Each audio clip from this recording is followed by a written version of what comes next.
This is exciting, isn't it? Here we go, guys, in 5, 4, 3. Here we go. It's time for Joan Esposito. Live, local, and progressive. Thank you for the good programming, and I appreciate the content and really enjoyed every moment. It's a privilege to have you on your station and listen. It's good stuff. It's very educational. It's time for Joan Esposito on WCPT 820, Chicago's Progressive Talk. It's like a miracle. It's like a miracle. We made it through another week. Yay, us. We didn't lose our mind. Well, we may have lost our minds for a minute or two here or there, but for the most part, we did not lose our minds too often this week. And yay, us. I am so proud of I am so proud of us. I am so proud of you. I am so proud of me that we have made it through. And we are continuing to resist. We are continuing to march. We are continuing to protest. We're mad as hell. We're not going to take it anymore. For those of you who are a little too young, that's a movie reference. I think most of the audience gets it. But don't you feel like that Howard Beale character? Don't you want to just throw up the window and stick your head out and start screaming? You know, I should probably find that clip and have it ready so we can use it to start every show. Oh, God. It's Friday. We made it through. You need to find your moment of zen, your happiness, your bit of respite this weekend. And for those of you, because for like 20 years, more than 20 years, I was one of you who works on the weekends. Thank you for your service. Thank you for working so that the rest of us can put our feet up. I don't know about you, but is it my imagination, or is a 2-day weekend shorter than it used to be? 2 days, I mean, I always wanted more, like a 3-day weekend would have been wonderful. But after 2 days, I felt reasonably rested. I don't feel that way anymore. Honest to God, I don't. When Sunday night rolls around, I'm like, wait a minute. No, tomorrow can't be Monday. I am not rested. I have not tapped into the energy that is going to get me through. No, I haven't done it.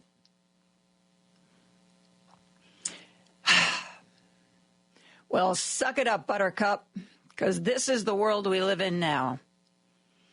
And we have no choice but to move forward. You know what?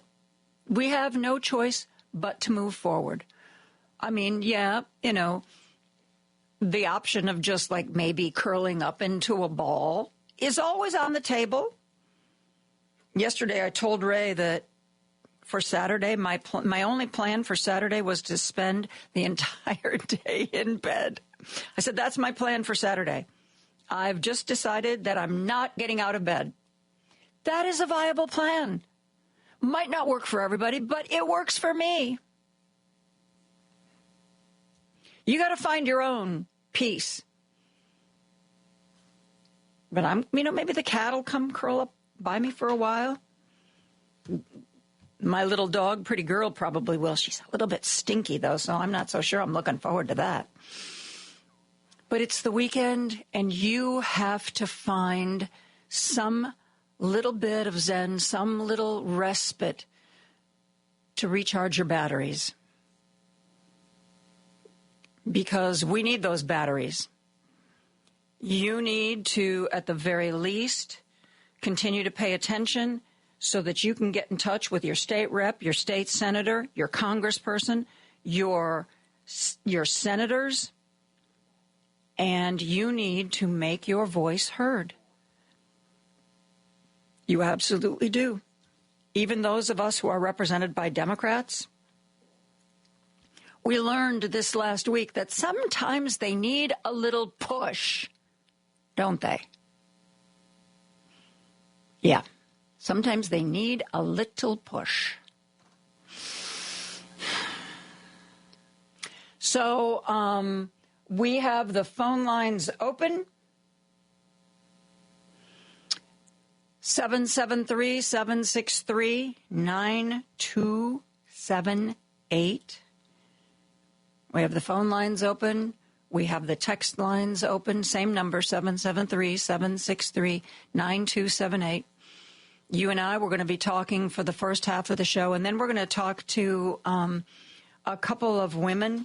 Rebecca Little and Colleen Long are going to be joining me at 3:30.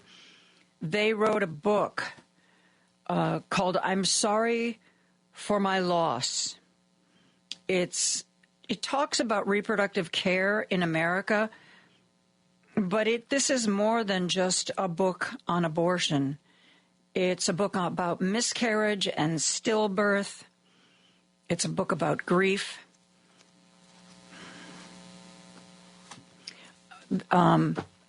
So we're going to do that. Then we're going to go to Pennsylvania and find out what's going on there and whether or not John Fetterman has or has not lost his mind. And we're going to wrap up today talking to our good buddy Renato Mariotti, former federal prosecutor. Haven't spoken to him for quite a while, not since our world changed. So that is a conversation that I think is going to be very interesting to see what Mr. Mariotti has to say about the world we live in. Lady B is ready to take your calls, but I want to start off, as I always do. I've got so much I want to share with you. I'm trying to figure out where to start. Okay, let's start with something that is completely unrelated to politics. How's that? I threw you there, didn't I? We're going to start with something completely unrelated to politics. I told you about bird flu and how we've seen it. There were a couple of cases at the Lincoln Park Zoo. There have been some birds that tested positive along Lake Michigan. I am, as you know, somebody who loves science and loves medicine. So I follow a number of immunologists. I shared something with you that Zachary Rubin, immunologist and allergist, posted. He's doing these weekly or daily sometimes health updates. There's another person I follow, Dr. Melanie Metho, who's also an immunologist. She also has a degree in biophysics. She did a post recently, and she was talking about bird flu. And I follow her, and I think she's interesting, but I don't generally share because she's pretty scientific. It's not necessarily layperson friendly. But she had a big post about bird flu, and she said two things that I thought were really interesting. She said, if you haven't gotten your flu shot, your regular flu shot, if you have not gotten your regular flu shot yet, get out, get it. It is believed, because the bird flu and the flu that is circulating right now, they're kind of cousins. Obviously, the bird flu is a lot more serious. But she said that it is believed that if you get this year's flu shot, it may afford you some degree of protection should you, by any chance, come across bird flu. This isn't quite so common in the city of Chicago, but if you live in the suburbs or even further out, if you're in an unincorporated area, a lot of people keep chickens. One of my good friends who lives one suburb over keeps chickens in her backyard. And it's believed that because the price of eggs is skyrocketing and is going to continue to increase, that there may be more people than ever who are thinking of getting some backyard chickens. You know, get a couple of chickens, build them an enclosure, keep them safe, keep them warm, and have eggs. And this doctor, this immunologist, Melanie Metho, she is part of this post recently about bird flu. She had some advice for people who are thinking about that as an alternative to paying such a high price for eggs at the grocery store. You know, if you live in a suburb or in a municipality, an unincorporated area, and the rules are a lot more loose about what animals you can have. You know, it's not a jump to think that people who may have other animals, you know, might as well add a couple of chickens here.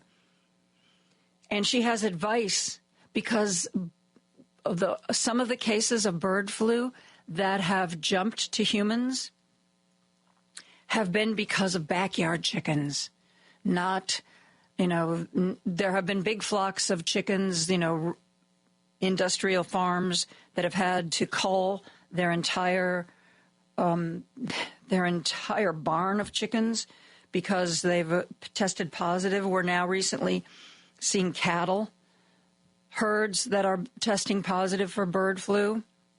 But the danger is that it will jump to humans, and that danger increases if there's close contact between you and a chicken, which there kind of is if you are one of those people that has backyard chickens. So she had what I thought was really good advice.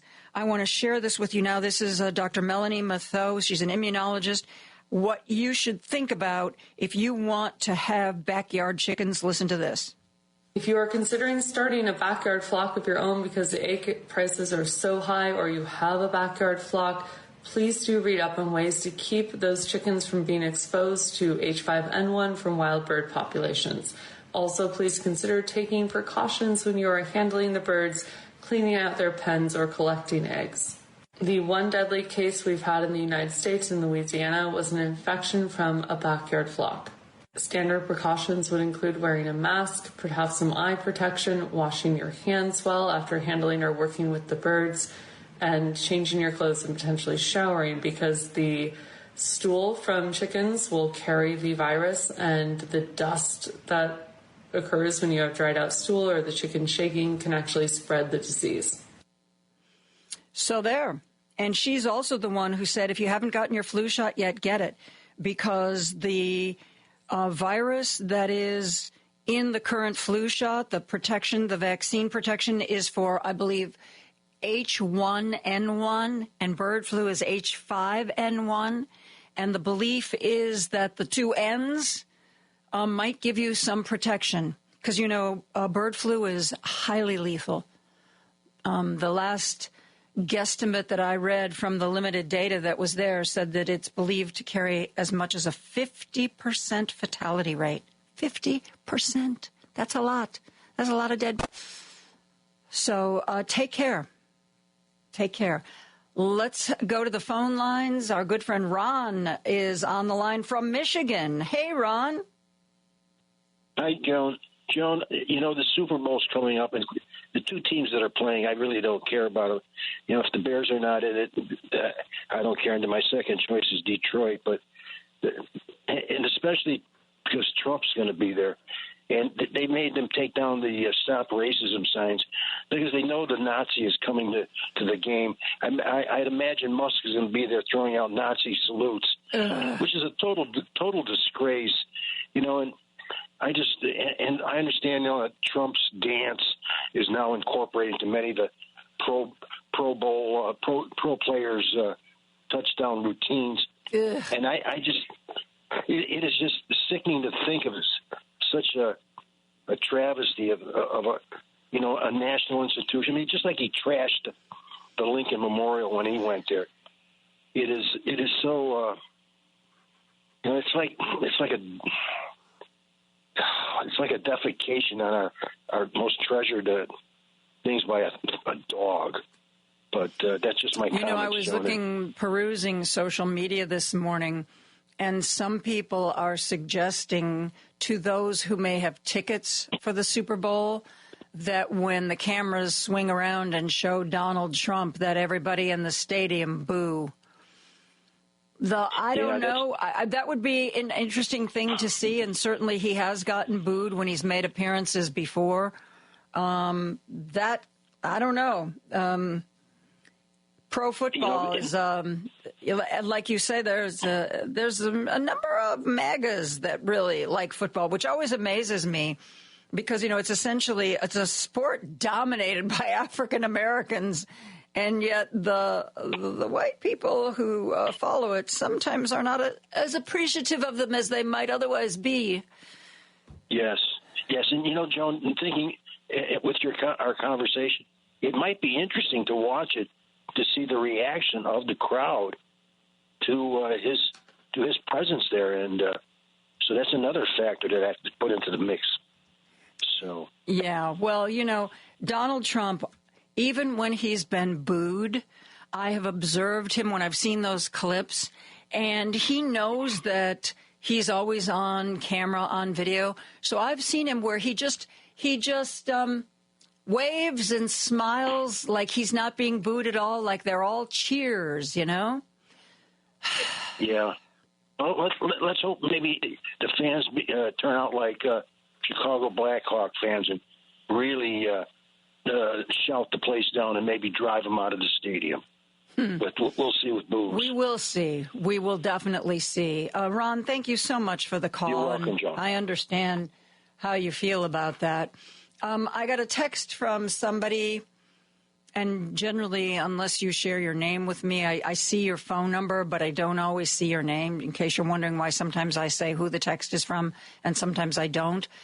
Somebody wanted to know about the two open Senate seats, the one J.D. Vance occupied for a while in Ohio and Marco Rubio's Senate seat in Florida, and, wanting to know who the DNC has picked to run for those seats. Well, part of the reason why you haven't heard anything yet is, first of all, Ken Martin was just elected 5 months ago. That's what it feels like, to head the DNC. But also, remember, when those seats are vacated, it is the responsibility of the governor to put somebody in that position until a special election can be called. For instance, for J.D. Vance's seat, Ohio Governor Mike DeWine will be appointing somebody into that seat, and then there will be a special election in 2026. So part of the reason why you haven't heard anybody running yet is because it's not time to vote on those particular seats. Ron DeSantis was pressured. Well, maybe that's going too far. It was suggested to Ron DeSantis in Florida that Lara Trump would make a great senator, Donald's daughter-in-law. There was a while back where it was rumored she might want to run for senator from the state of New York. Now she lives in Florida. And wouldn't it be great if Ron DeSantis appointed her to Marco Rubio's seat? And we waited, and I don't know what negotiations did or did not happen behind the scenes. But all of a sudden, Laura announced, I've been thinking about it, consulting my friends and family, and I've decided that I really don't want to be in the Senate right now. And as somebody who posted her statement on social media commented, "Oh, you mean Ron DeSantis said no, right?" So Lara Trump is going to become a Fox host. And Ron DeSantis has named somebody whose name is not a household name, who's in his administration in Florida. Has an elected position in Florida. Off the top of my head, I can't remember who it is, but it's somebody we're not familiar with yet, but we probably will be familiar with them in the very near future. Yeah. So that's what's going on. It's up to Mike DeWine and Ron DeSantis to fill those Senate seats. And then when an election can be scheduled, probably not before next year, the voters will have a chance to weigh in. So you'll be hearing who's going to be running. Probably not too distant future, but it hasn't, people haven't decided who those Democrats are going to be just yet. Oh, let us go back to the phone lines. Our good friend Bobby from Indiana is on the phone. Hello, Bobby. You want to talk about the news of the week? Where do we start? Where do we start, kiddo? Well, I was at the White House prayer breakfast earlier. Oh, yeah. I got to say the billionaire's prayer. And what is that? Dare I ask? Yeah. Let me see if I can recall it. Oh, yeah. God damn, let me have everything. Amen. Yeah, like they don't have everything already, Bobby. It really is ridiculous. It really is ridiculous. You know, that somebody found an interview that Elon Musk did quite a while ago where they said something like, you know, because you were born in South Africa, that means you can't run for president. And he said, yeah. And the person said, but that doesn't mean that you couldn't be like a shadow president. And Musk just smiles and he said, you're exactly right. So that's what we got. Oh, by the way, the cover of the new Time magazine shows Elon Musk sitting behind the Resolute desk in the White House. I'm sure that is going to make Donald very happy. Well, I got a question for you. Mm-hmm. So right now you got Elon and his pimple-headed children running around, tearing through every department in the government, and none of them are elected officials or trained, educated in anything they're doing. And all our elected representatives can just look agape and say, isn't that horrible? And there's nothing we can do about it. Well, doesn't that mean we're no longer a representative democracy? It would seem that we are a fascist state if some of this stuff is not knocked down, if what the Trump administration is proposing and what Elon is doing, supposedly, was it at Treasury? Oh, shoot, I should have written this down. One of the government agencies where, as Rachel Maddow put it, his teenage flying monkeys went in and took over. Apparently, they've created a firewall so that the regular employees of that agency can no longer access the data. Only the teenage, she called them the teenage flying monkeys. She called them the freshman 15. Every time she referred to them, she had a different name for them. Oh, and one of them, the 25-year-old who was given the sensitive information at Treasury, access to that, he had to resign because some old social media of his surfaced where he says things like, I was a racist before it was cool.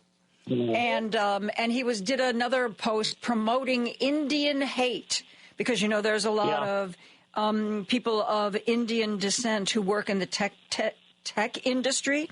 And so he wanted to know that it was okay to promote Indian hate.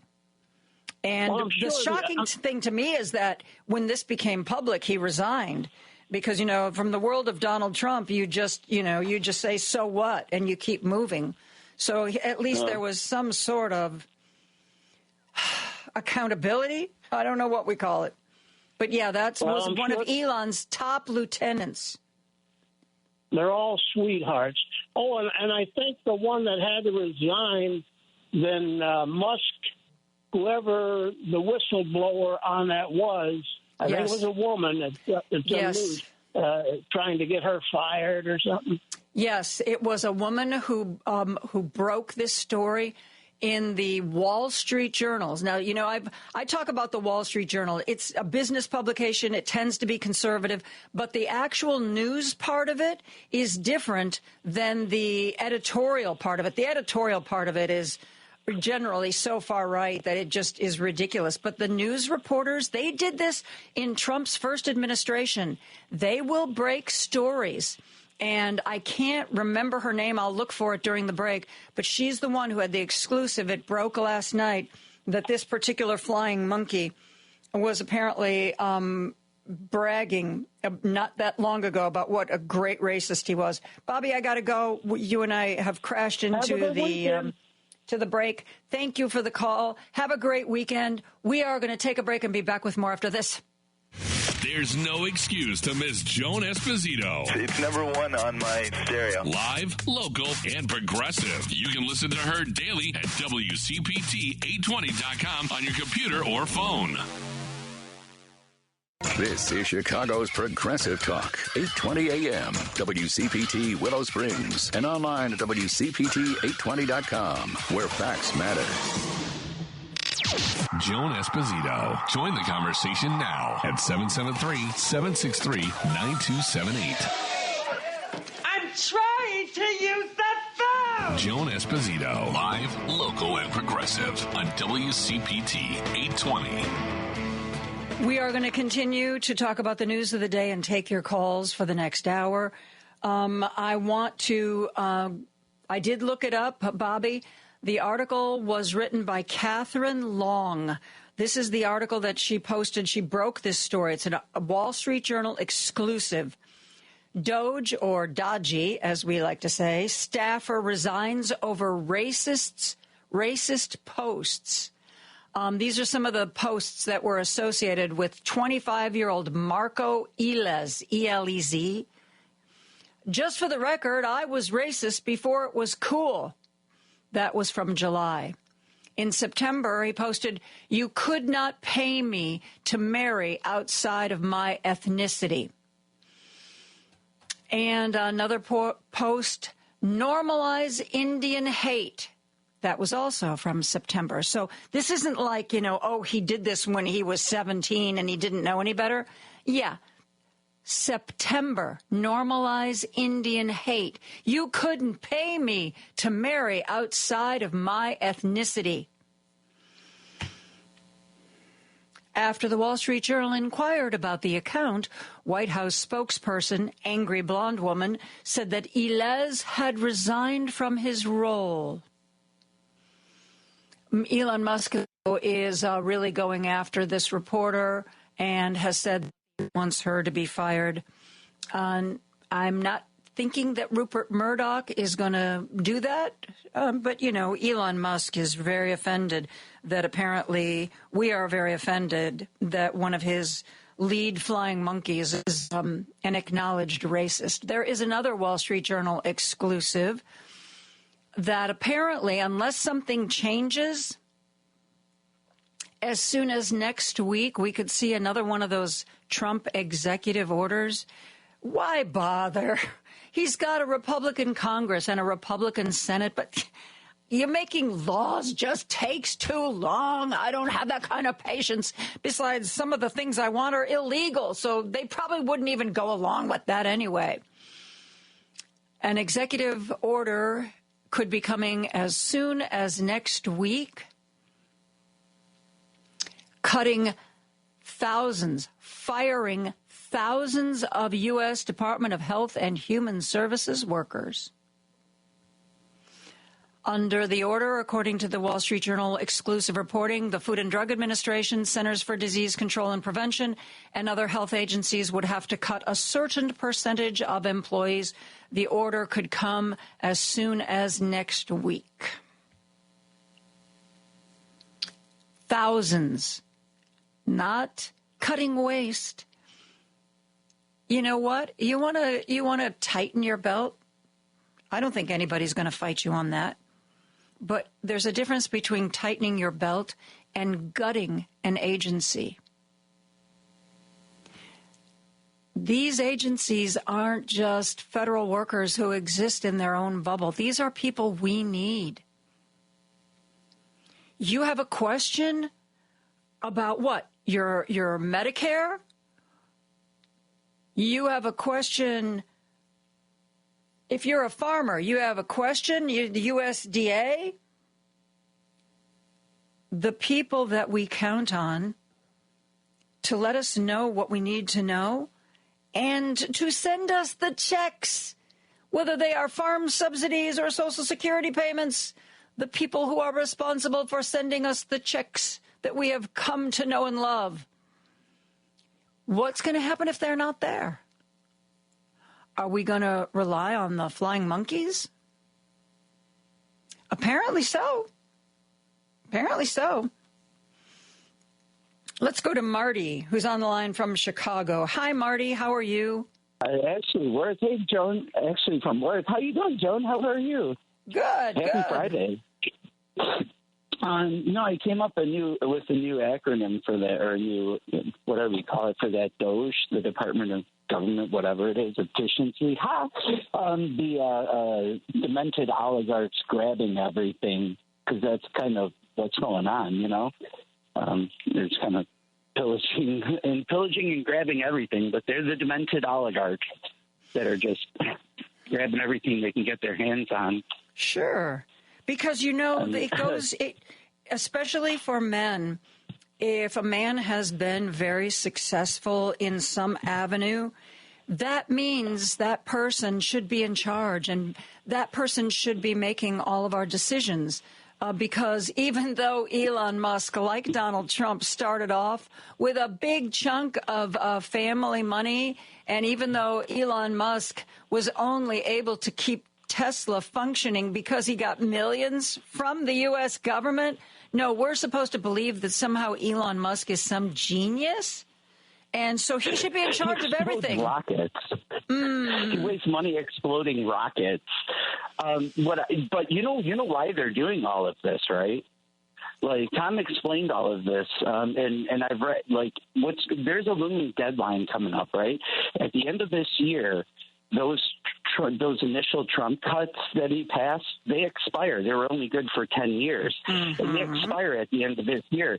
So he knows that there's no way that Congress is going to pass those. And if those tax cuts are going to expire, then all of these efforts because the only reason why they elected Trump was to get these tax cuts passed. Oh, absolutely. The only way Trump can get those passed through reconciliation, which is a process that they're going to try to push his budget through, which is going to include the billionaire tax breaks that the trillions of dollars that went to the billionaires. But the only way they can do it if it does not add to the deficit. So the only way you can do that is that's exactly right. So you have to get rid of social programs. You have to cut employees. Exactly. You have to cut all the salaries. You have to cut all the salaries. This is all because the way it is now. That way you can push through reconciliation. You're absolutely right. Donald Trump is poised to add $5 trillion to our deficit.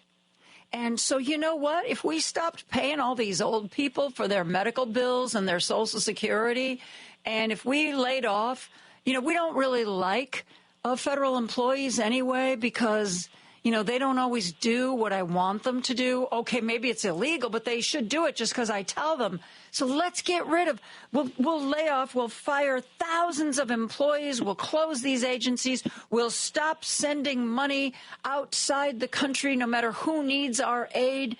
Yeah, and then we can do those tax cuts, and I can say they're not going to cost us anything, and people will believe it because they won't remember that they've already paid.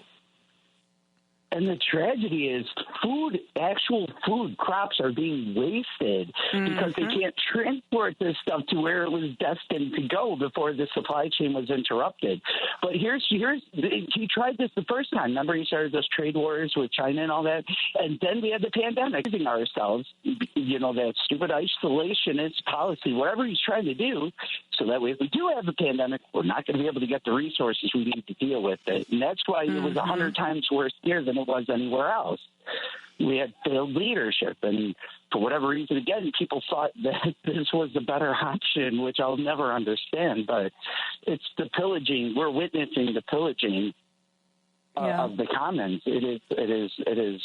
Yeah, I write about it too. I started a Substack because I had to put these thoughts somewhere. What's your Substack called? Party Marty is right, because I'm taking back that word right, because we are right about everything, and I want to reclaim that word, and so I try to. Thanks, Marty. I'm going to give your Substack a look. I would be honored. Thanks, and thanks for the call. We have to take a break. Let's get to it now, and we'll be back with so much more after this. Take Joan Esposito, live, local, and progressive with you on the go by using the TuneIn app on your phone. Just search for WCPT 820. Chicago's Progressive Talk, WCPT 820, where facts matter. Joan Esposito, live, local, and progressive on WCPT 820. We are taking your calls and reading your texts. It is Friday. We are going to continue to talk about the news of the day till 3:30 today. So let's get right back to the phones right now. Our good friend Jim from Chicago is on the line. Hello, Jim. Hi, Joan. In the recent history of the Homo sapien, has anybody engaged and abused the legal system as much as this old-timer in the White House? I would say, Joan, Man of War won by 100 lengths at law tournament. It has the longest winning margin of thoroughbred in history. I would put Trump, add a zero to that and say 1,000 lengths. I can't think of anybody who's abused and engaged the legal system as regularly as he has. And just today, Joan, I happen to be looking at the television for a minute. They go, breaking news. I go, my God, what is this? And it's Trump with the president of Japan. I mean, there's no breaking news at all there, but apparently the networks feel that they're, this is going to catch attention. And then they have one softball question at Trump about are you going to cut out Social Security? Of course, he doesn't know what to say. But the point is, he looks like such an old man.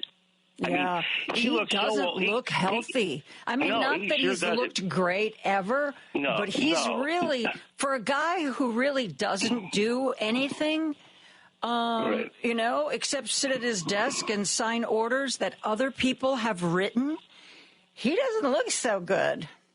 No, he sure doesn't. In fact, he's almost got the appearance of an albino now. But when he walks out of the press room, you can see the age on him. I mean, the Republicans drove us insane with Biden's age, and this guy is, I can assure you, that if I was a betting individual, I'd say Biden outlives him by 10 years because this guy is not going to make it. I mean, he just looks horrible. But what's interesting is the way that the press is approaching this like he's some kind of a phenomena, and they're going to put him on TV, and we're all going to be enthralled by it. I mean, that's the aggravating part about it. In the meantime, he's, as you said, he's just trying to destroy the federal government and putting Project 2025 in page by page by page every day. And I'm going to assure you, he has no idea. I don't think he read it. Do you think he ever read 2025? I mean, these are people that are instigated in the White House. We know that. Well, you can be sure Trump hasn't read Project 2025. No, absolutely not. No, honestly, I would be willing to bet you that he doesn't even read all of the executive orders that he signs. Because remember, a lot of them are being written not only by his staff, but they're being written by the Heritage Foundation people. They're being written by the same people who wrote 2025. And he was bragging how the day he was inaugurated, he was going to sign 30 or 40 executive orders. Do you believe for 1 second, Jim, that he read all 30 or 40 that were on his desk? No, of course not. He doesn't have the ability to read. No. The only thing he read was he did read that script with Netanyahu. Somebody prepared that script about this insane idea of moving the Palestinians out. I saw him go down on the page, and he was handed that script. He acted like he had lived it, but it was actually a script. But the point is that. We're going to. We got 2 years, and my mad dream is he's impeached after the second year. I imagine, let's say, for instance, the Republicans come to the conclusion that they're on a losing trajectory with this 2025 and the Heritage Foundation, et cetera, because they can't push this forever, Joe. I mean, this is America, the United States of America. We have a long history here, and we don't want anything interjected into our Constitution or our politics. So I think that somewhere along the line, once we get the House and Senate back, I'm looking for a third impeachment, Joan. Anyway, you have a great weekend. I know, good luck. I got to get the opium out. Joan, you have a great weekend. Yeah, really. Have a great weekend. Thank you, have a great Jim. weekend. Yes, I agree with you. I understand wanting to be medicated. I understand that desire. Our other Ron, who's our favorite, Ron from Chicago, is on the line. Hi, Ron. How you doing? Pretty good. Yes. Trump wants to turn Gaza into Atlantic City after he turns it. Yes, let's just bulldoze it, and we'll put up resorts and spas. You know, it's got a really good climate, and, you know, it's all on the ocean. So, I mean, it's perfect, Ron. Yeah, after he turned Atlantic City into Gaza with his bankrupt casinos. Yeah, the only man that I've ever heard of who could actually not make money with a casino. I mean, unbelievable. Yeah. And he's talking now that the Gaza will be purchased without taxpayer dollars and without the use of the military. So I don't know what he's talking about. Well, wait a minute. We're actually going to pay somebody for it? I thought we were just going to occupy it. I thought Israel was just going to, like, sign over the deed, like, you know, signing over the deed to the car. I thought they were going to give it to us. Yeah, just for $1. Just $1. Mm-hmm. Yeah. Oh, that's a good deal. That's a good deal. And we all remember how the Republicans went crazy with Hillary Clinton and her server. How does that compare with Elon Musk and his kids at the Treasury Department and now at the Energy Department? Yeah. Musk has a small group of what have been described as 5 or 6 tech bros that range in age from 19 to 25, and he is turning over to them the source code, the entry into all of these data systems. And in at least one instance, these flying monkeys, as Rachel Maddow calls them, have actually changed the code so the regular federal employees can no longer access it. And isn't that what you paid for? Right. And also there was the terrible plane crash last week near Washington, and at the morning White House prayer meeting yesterday, Trump made the maudlin remark that those 67 people fell into the icy waters of the Potomac, and now they are in the warm hands of God. Oh, when he starts talking about God, that's when I just want to, you know, I just want my skin to split so I can escape and not hear that kind of stuff anymore. If there was ever a man who was more godless than Donald Trump, yes, I really had, especially after the assassination attempt, it really changed my relationship with God. Really? But I guess it didn't get rid of the cruelty. You know, if you're going to let kids die because you're not going to pay for their vaccinations, if you're going to let old people die because you don't want to give them their retirement funds or their retirement health care, how does I don't understand how God is a part of that. I'm very confused. Someone will need to explain that to me. Well, I can't. Yeah. Maybe somebody else can. All right. Thank you. All right. Thank you very much. Let us go back to the phone lines. Dave is on the line from Hoffman Estates. Hey, Dave.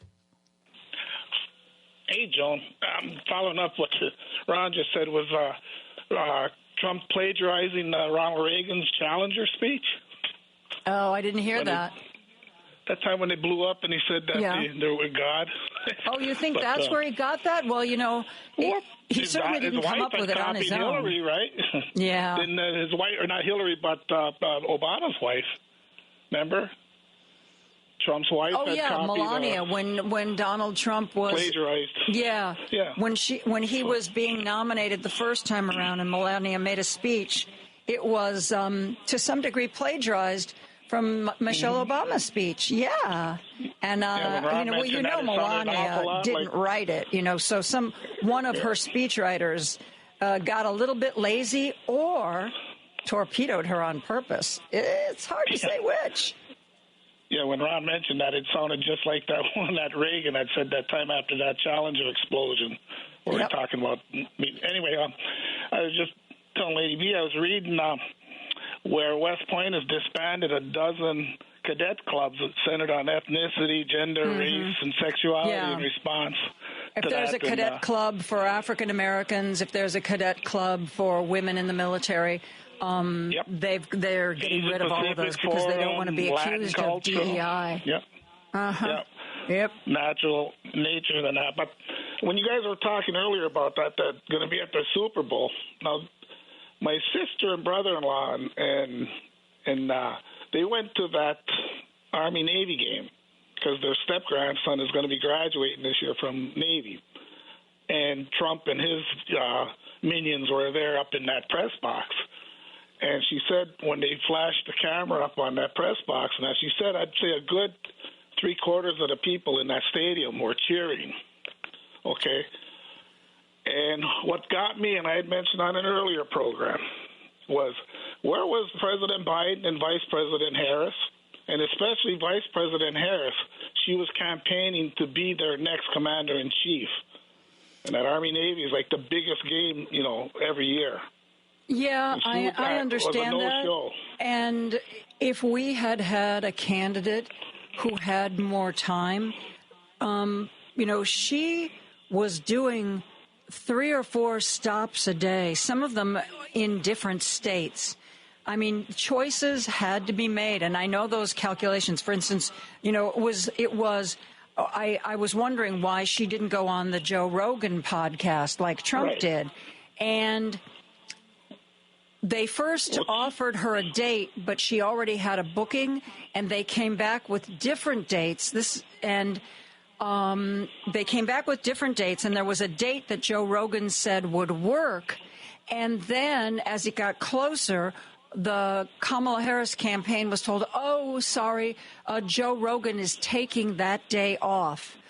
Guess what Joe Rogan was doing that day? He did not take the day off. That was the day he did his 3 hours with Donald Trump. So they actually tried to book that. But you have to make decisions. You can't be everywhere. Right. But whether, maybe you and I would have made those decisions differently, but 2020 hindsight now. Yeah, but didn't, if I recall right, too, she had to be coaxed into doing some of them interviews and stuff? Not that I've read. Well, whatever. But, if President Biden would have kept his word at the beginning and just been a bridge, and did the one term like he said, woulda, shoulda, coulda. Been worrying nothing. Yeah, right. Well, that's the problem with having somebody who's been in political life a long time, because the longer you're in political life, the fewer people there are in your inner circle who will tell you no or will criticize you. Remember what happened with Kirsten Sinema, the senator from Arizona? She was a Green Party candidate. She was as progressive as they come. And the longer she was in public life, I read about this because they did interviews, both friend-wise and aide-wise. The people who disagreed with her, the people who would criticize her or offer a different perspective or tell her no, they were over time all purged from her circle until all she had was this circle of people telling her how smart she was, how bright she was, how she should position herself to be like a thorn in Biden's side, because that way, if she wants to run for president, Republicans will like her because she stands up to Biden, and Democrats will still vote for her because she's a Democrat. It's practically a guarantee that she'll get a shot at the presidency. How did that work out? And I remember reading at the time that's what her inner circle was telling her. Oh, my God, this is just perfect. You are straddling this fence. You're going to get all the votes. And there were interviews with people who used to be close to her, and they said, those of us who sometimes said no or sometimes offered a different perspective, we were all purged from her inner circle. And I think that's what happened with Joe Biden. Anybody who could have said no to him was gone. And they were just all just so, drinking the Kool-Aid that nobody could do it. You think, like with this Joni Ernst and the ones that could have voted down, like these Hegseth and that, do you think anytime she does a speech now that people should be chanting shame on her? I would. I don't know how. I know that she's, up until recently at least, she's been pretty popular in Iowa. But will this come back to haunt her? I guess we will find out. Yeah. Dave, I got to get to news. Yep. Thank you so much for the call. Yeah. Right. And those of you who are still on the phone lines, we have another half hour to take your calls. So please hang on. We will get to you. But right now we're going to break for news. The Thom Hartmann radio program provides all of the intelligence, information, and insight you'll need to win the water cooler wars. Weekdays 11 to 2 right here on WCPT 820, Chicago's Progressive Talk, where facts matter. Because facts matter. You're listening to WCPT 820. Time for Joan Esposito. Live, local, and progressive. Joan, as always, exceptional work from you from, your TV days all the way up to today. You're truly exceptional, and thanks for this great show you have. It's time for Joan Esposito on WCPT 820, Chicago's Progressive Talk. You know how Patty Vasquez has Patty Vasquez music? It's the Patty Vasquez show. That's not how it sounds. It's much better than that. But she has music to introduce her show. I have a voiceover, but I've never had my own little song. But I think that we have stumbled upon what needs to be my opening sound clip pretty much at least every day until the midterms. I was talking about the movie Network, where there is a network newsman that goes berserk kind of while he's on the air because of the news, and offers the audience one of the best rants that has ever been committed to film. Peter Finch played Howard Beale, this character. Peter Finch played him in the movies. When it was redone on stage, Bryan Cranston played Howard Beale. Just an iconic character with, when was this? What's the year for this?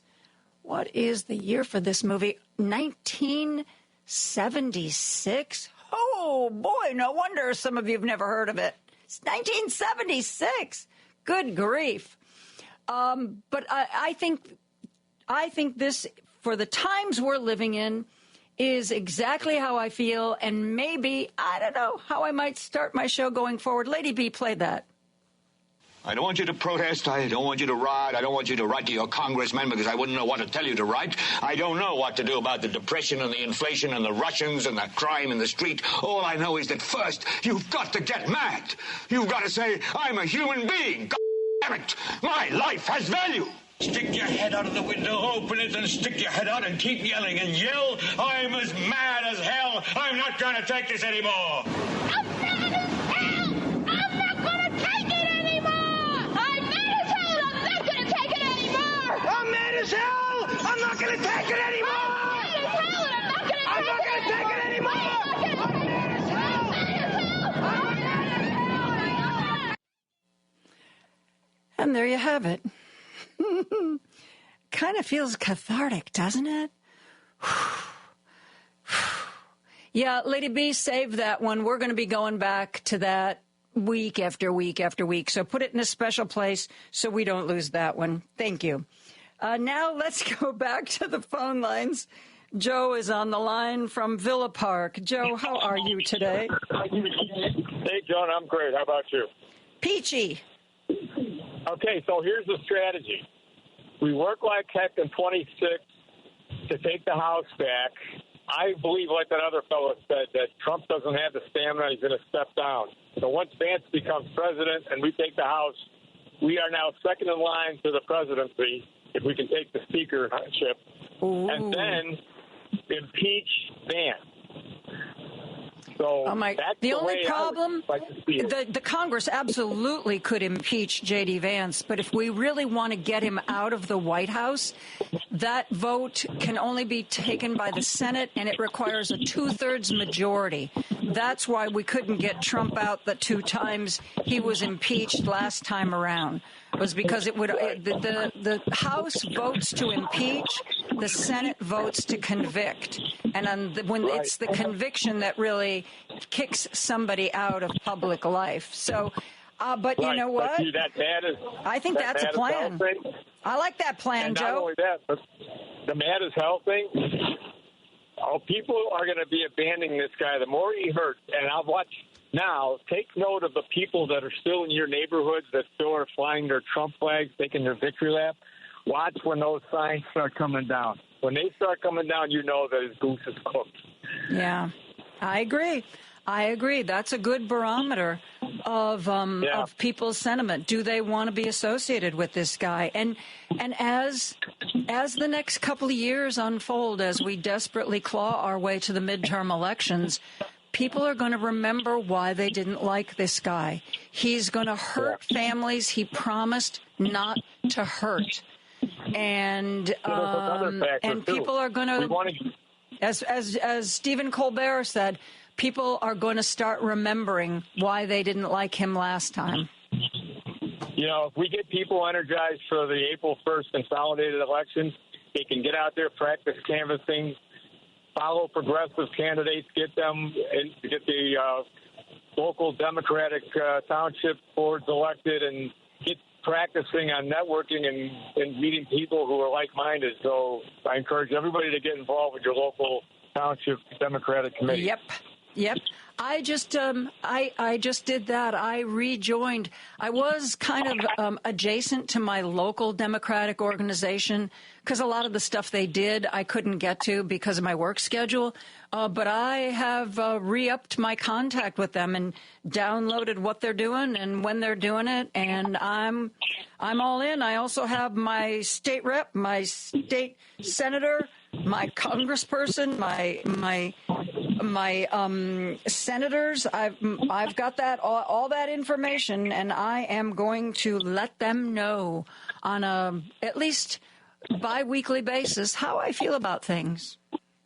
You sound like you're mad as hell and you're not going to take it anymore. I do, don't I? I don't know about you, but I found that really cathartic to listen to. I felt like I've been bottling up a lot that Howard Beale just let fly. Thanks, Joe. Thanks for the call.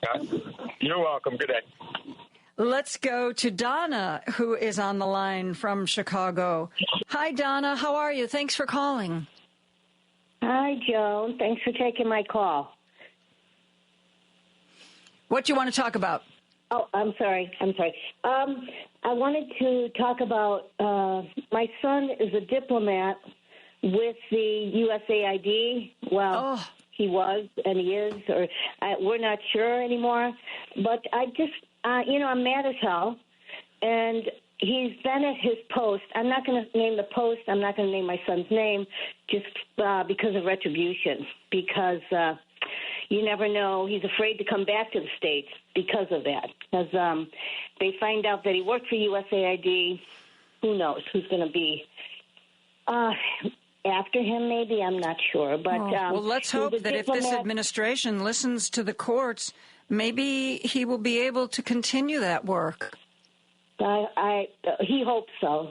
I hope so for him because he's only been there with USAID for 4 months. He just got there, just unpacked everything, and and they were doing such great work, really, truly, in this country.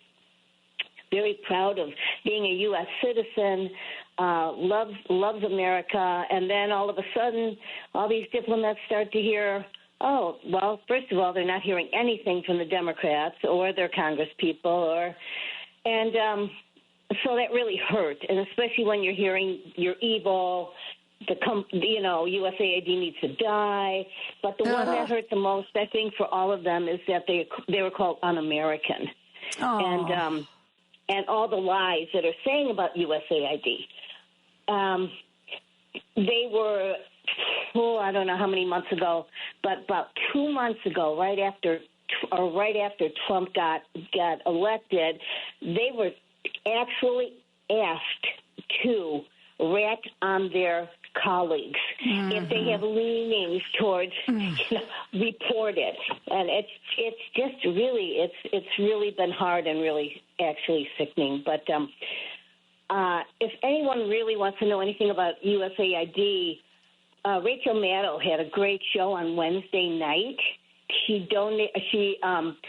had the whole hour talking about USAID and explaining what they do, because they do so much. It's hard to tell people what they all do, but they save a lot of lives. And if it totally ends, it's going to hurt the world. It really will. If they end this soft power, it'll never be the same. Really, it's that strong.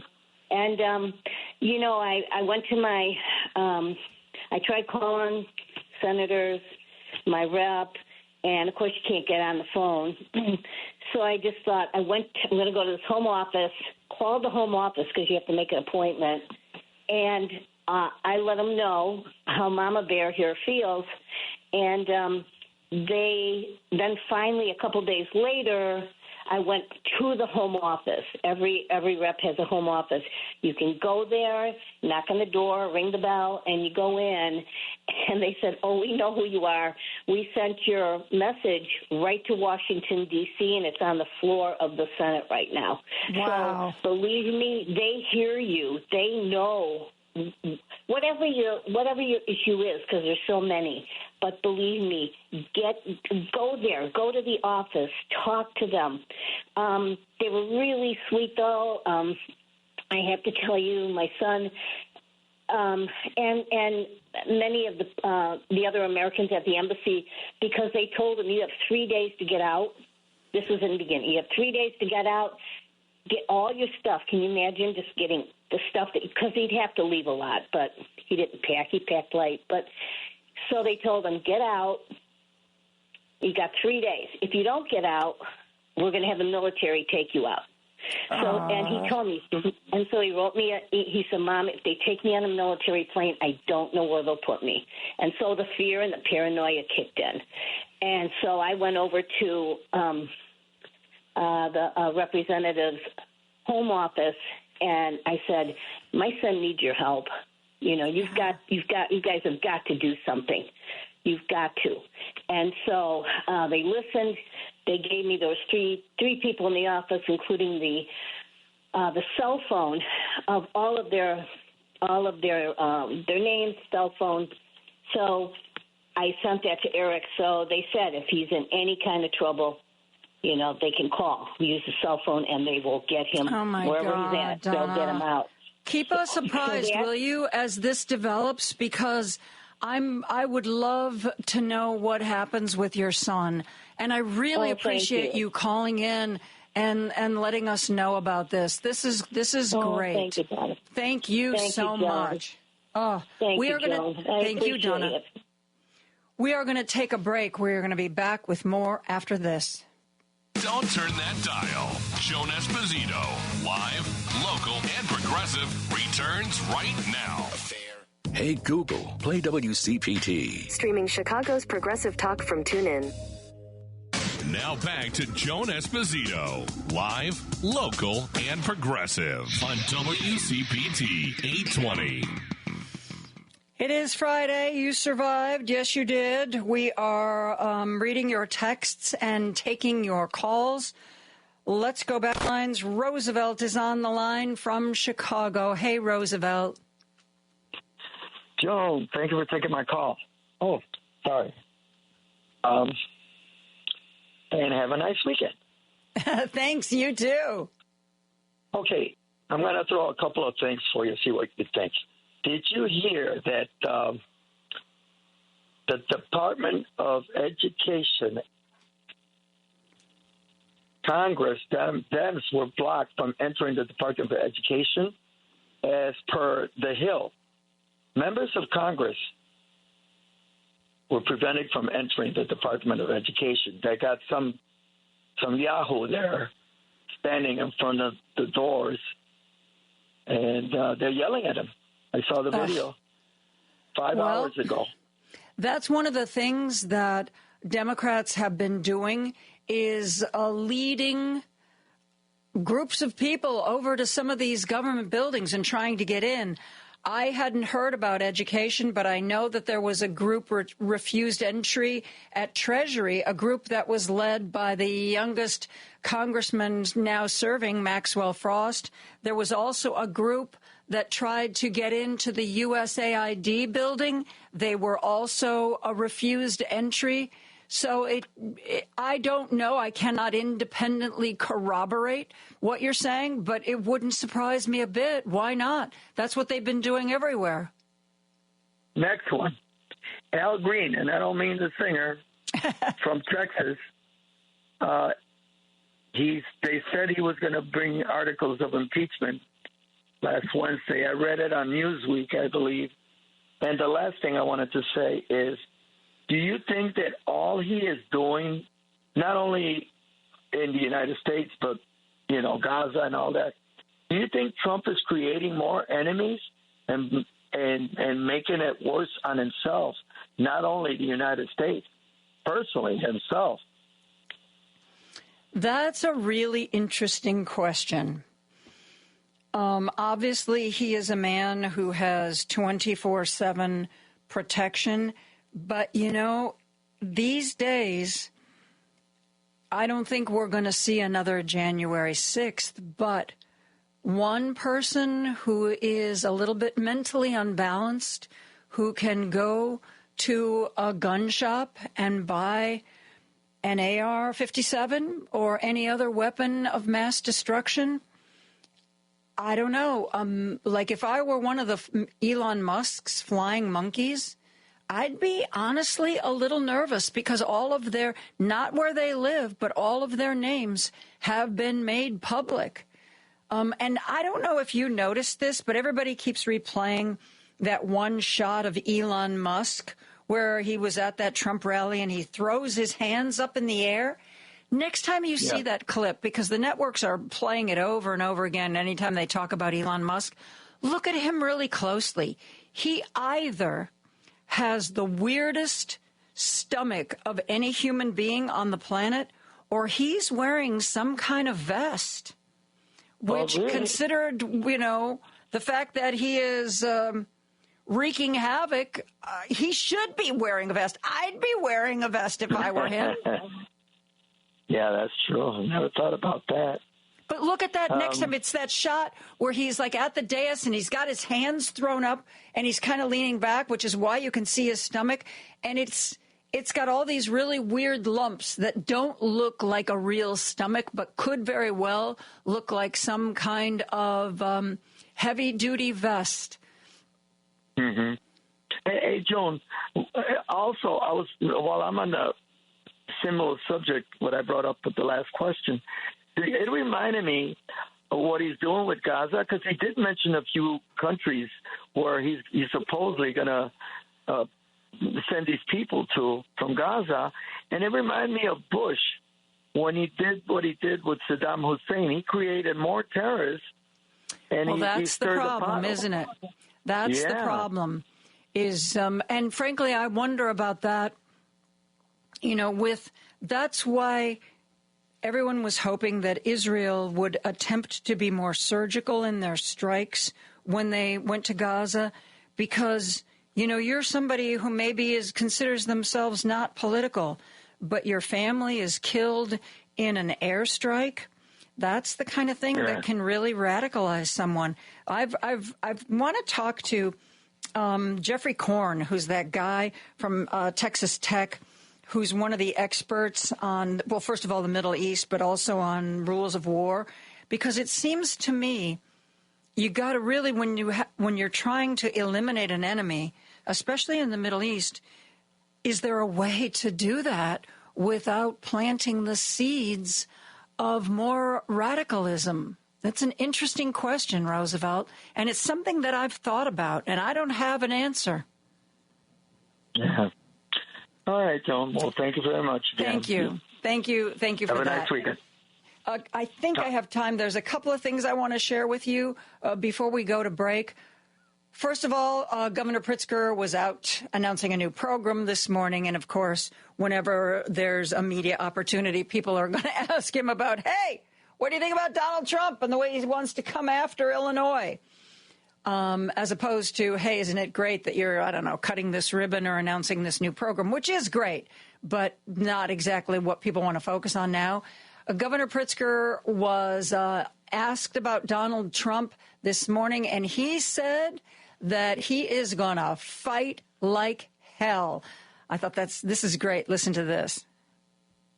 They can break the law. That's true, but that won't last, at least not in this country. If you follow the Constitution, if you follow the law, it won't last. And by the way, they've been sued, I don't know, 4, 5, 6 times over the last 10, 14 days, and they've lost every one of them that's been decided so far. So, yeah. Again, the announcement that was made was temporary pause on funding, but think about what they're pausing funding about. They're the very things that keep our state and our city safe, right? They want to take away and pause funding for programs that allow our law enforcement and federal law enforcement to work together to fight crime, to attack the drug cartels, to go after the gangs on our streets. That's what they're going after. And, this is a party that claims that they're, supporters of law enforcement, but not when you're taking money away from them. And I should also point out that when you've pardoned a bunch of January 6th perpetrators who attacked police, that's not making anybody safer in the state of Illinois. When you are firing thousands of FBI agents, when you're shutting down the CIA, getting rid of, frankly, people who are trying to keep our country safe, that's not making anybody safer in Illinois or across the country. So that is what they're doing. We're going to fight like hell for the safety and security of people in Illinois. They're going to lose if they try to pause this funding for any longer than a few days. And, of course, we have some of the great lawyers, including our Attorney General, who's out there in the courts making those cases. Wanted to share that with you. And also, whenever there's been a natural disaster, the federal government has always provided aid. Now, for the first time, when California is trying to get federal aid to help recover from the fires, Republicans are saying, well, yeah, we'll give you aid, but only if you agree to this, or only if you pass this bill, or only if you add this to it. It is the first time that I can recall anybody of any party saying, we're going to make this a partisan issue. Not there are people hurting. There are people who need help. Democrats don't do this. North Carolina needed help. No Democrat said, well, we'll vote for federal aid, but only if you do this or do that. That's what Republicans are doing now. And the Democratic congressman from California's 36th district is Ted Lieu. He was at a hearing, and he told Republicans exactly what he thought about them. I think we have time to squeeze this in, Lady B. Let's play Ted Lieu. Mr. Ring, are you a firefighter? No. All right, Mr. Greenhow, are you a firefighter? I'm not a firefighter. The northern part of my district was evacuated. I've talked to numerous firefighters. I've visited the intensive damage. I've had multiple briefings from firefighters, first responders, and fire chiefs. This is what they told me. The reason these fires in Southern California spread so quickly, caused so much damage, was because of Santa Ana winds that reached unprecedented gusts of 100 miles per hour. Gusts so high that helicopters and the airplanes could not fly. Also because of very low relative humidity and the driest conditions in California history. None of the firefighters said it was about overregulation, or homeless people, or the Delta spelt fish, or the timber harvest, or voter ID laws. So shame on anyone who is exploiting the pain and suffering of disaster victims to jam through partisan ideological policies. We should get disaster aid to these disaster victims now without conditions, just like we treat every other disaster victim across America. We just gave aid this past December to South Carolina, Florida, Oklahoma. The Democrats say, hey, we want you to do better on climate change policies in your state. No, we just gave that aid because these are Americans who are suffering. So do not exploit them. Ted Lieu from California. Up next, Rebecca Little and Colleen Long are going to talk about their new book, I'm Sorry for My Loss. We'll be back with that and more after this. If you've missed any of today's show, you can listen on Spotify, Apple Podcasts, TuneIn, iHeartRadio, YouTube, Amazon, or HeartlandSignal.com. Just search for Joan Esposito, live, local, and progressive. Joan Esposito, live, local, and progressive on WCPT 820. I have a book in my hand called I'm Sorry for My Loss, an urgent examination of reproductive care in America. It is written by Colleen Long, who's a journalist based in Washington, D.C., and Rebecca Little, who is Chicago-based, has written for Chicago Magazine, Crane's Chicago Business, and the Chicago Tribune. Rebecca Little and Colleen Long now join us to talk about this book. Rebecca, Colleen, thank you so very much for being here. Thank you for having us. Thank you for having us. Yeah. I want to actually say the book is the title that remains is I'm Sorry for My Loss, but the way it's printed, it's I'm sorry for my miscarriage, my stillbirth, my abortion, my rights, my grief, and then loss is the word that is settled on. So one thing I want people to understand is while this book talks about reproductive care and abortion, it also talks about so much more. Rebecca, start with that. Give us the A to Z of your new book. Sure. So Colleen and I grew up together in the south suburbs of Chicago, and we both grew up to be journalists, and we both had late-term pregnancy losses. Oh. And we were, both of us about 10 years ago. And we were really the sounding boards for each other after those losses. And we knew that, we always say this book was sort of born of text messages. And then when we decided to write a book about it, and Colleen can talk about this in a minute. Kyle was covering the Supreme Court for AP, and that was she was listening to the Dobbs arguments. And she called me and she said, you know what, I think we need to write something about this. I think things are about to shift. She was, of course, correct. So we decided we wanted to write a book that wasn't – there's a lot of memoir out there and there's a lot of grief manuals out there. And we wanted a reported look at why America is so bad at pregnancy loss. And something that we wish we had had, kind of like 6 months after, where you look back and you go, wait, why did that happen? And so we kind of looked to do the soup to nuts, the history of how we got here, the language that we use, why it's so inadequate, the medicine, the legality, and the mourning rituals that people have sort of come up with in lieu of a culturally prescribed script for them. So You're we kind absolutely of right. We don't have a way, particularly late-term miscarriages. We don't have a culturally accepted way to grieve. Do you have a funeral? Is it just, do you, I remember a couple of, I don't know, time is very fluid in my life, probably a couple, 3 years ago, when Chrissy Teigen, John Legend's wife, very, very publicly had a late-term miscarriage. And she went public with it. I mean, you saw pictures of her, after she'd lost the baby. You saw pictures of her and John cuddling their wrapped up baby Jack, who would never be born. And for a lot of people, that was like eye-opening, like this happens. It was just astounding to me that people were blown away that this is something that happens when it happens all the time.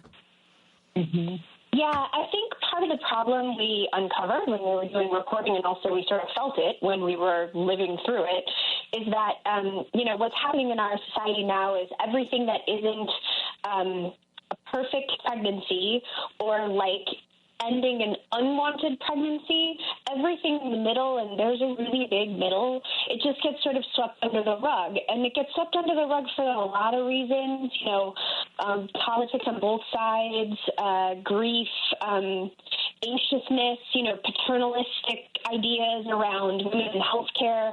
There's a lot of reasons.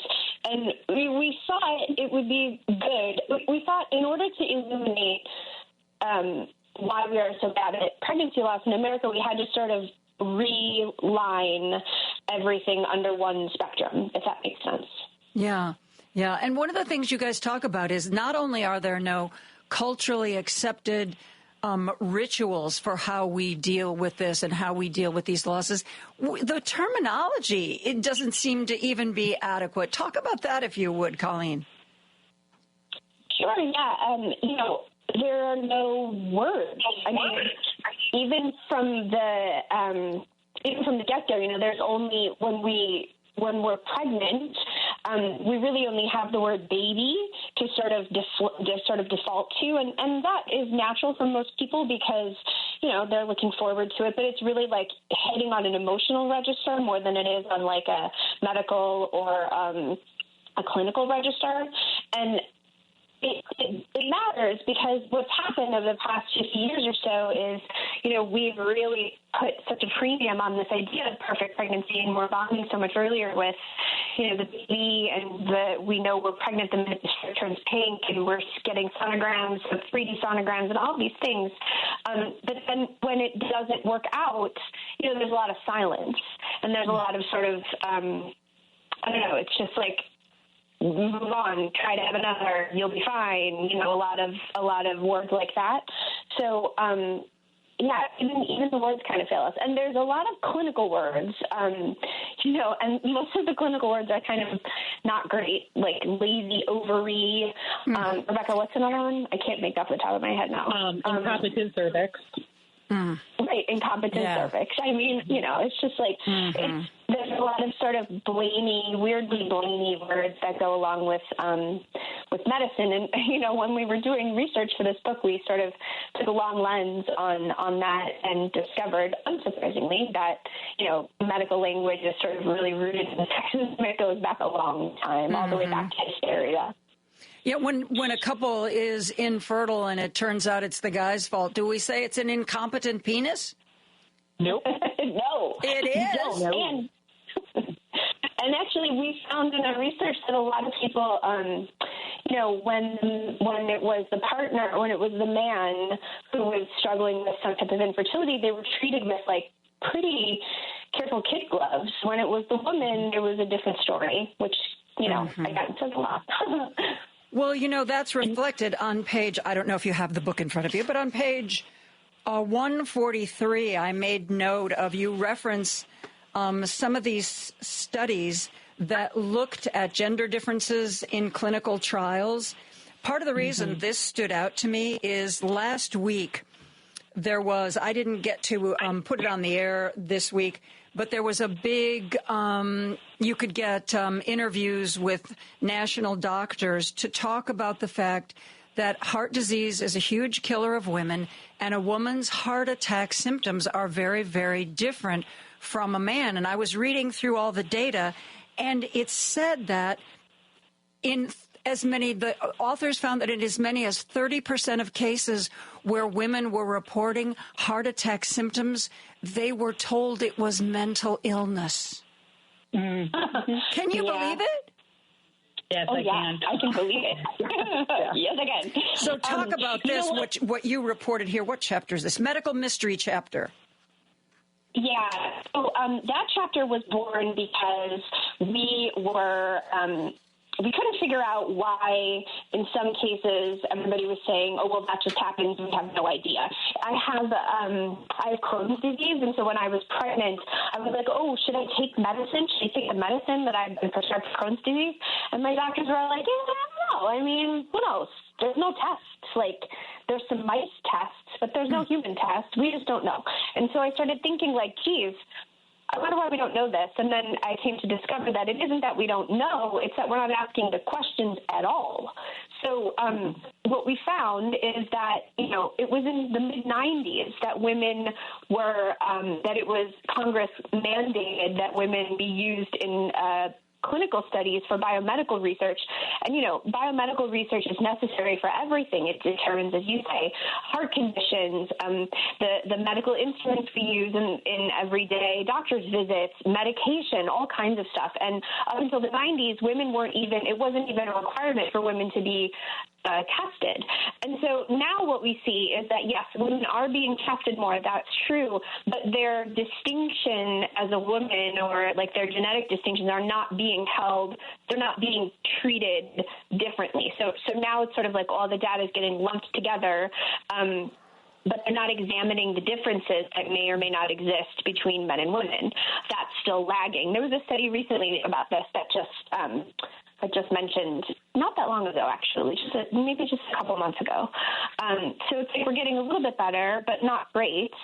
And when it comes in, when you add in pregnancy, there are a lot of really understandable concerns for women and for their babies, because, you don't want to be giving a woman something that could harm their baby. Mm-hmm. But at the same time, a lot of the doctors we interviewed for those particular chapters told us that there's a lot of sort of like non-controversial ways in which you could measure how medicine affects women and babies. One example would be, I took the Crohn's medicine when I was pregnant. You could have taken notes of what happened when I took the regular medicine. That's kind of just a simple example. Wow. Guys, we need to take a break. I'm talking with Rebecca Little and Colleen Long. Their book is actually the full title, I'm Sorry for My Miscarriage, Stillbirth, Abortion, Rights, Grief, Loss. We'll be right back after this. WCPT 820, Chicago's progressive talk, where facts matter. Don't turn that dial. Joan Esposito, live, local, and progressive, returns right now. A fair balance where the facts come out. On WCPT 820. I am joined by Rebecca Little and Colleen Long. They both suffered late-term abortions and late-term miscarriages. Spontaneous abortion is what the medical profession calls it, another bad term. They both suffered late-term miscarriages. They supported one another through it, and they realized that there was really a dearth of information about all of this. And so they wrote this book, I'm Sorry for My Miscarriage, Stillbirth, Abortion, Rights, Grief, Loss. I want to skip ahead to, let's see, what this chapter is called Mourning Rituals, and it's under postpartum care. One of the things that you talk about is the fact that because there are no accepted, when somebody dies, are we going to cremate them, or is there going to be a casket? Is there going to be a memorial service? We sort of know what to do, what is expected of us.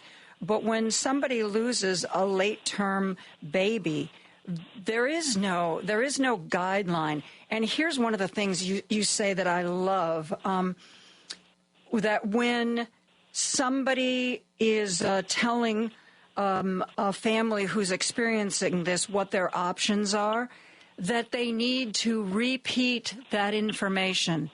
For anybody who's ever had a medical shock, I can tell you, I was a medical reporter, and I was talking to a doctor, and I'm like, oh, my God, I'm going to remember every word. And I would walk away, and I would go, I have no idea what was just said to me. No idea whatsoever. There's a certain kind of way that your brain protects itself by not hearing anything.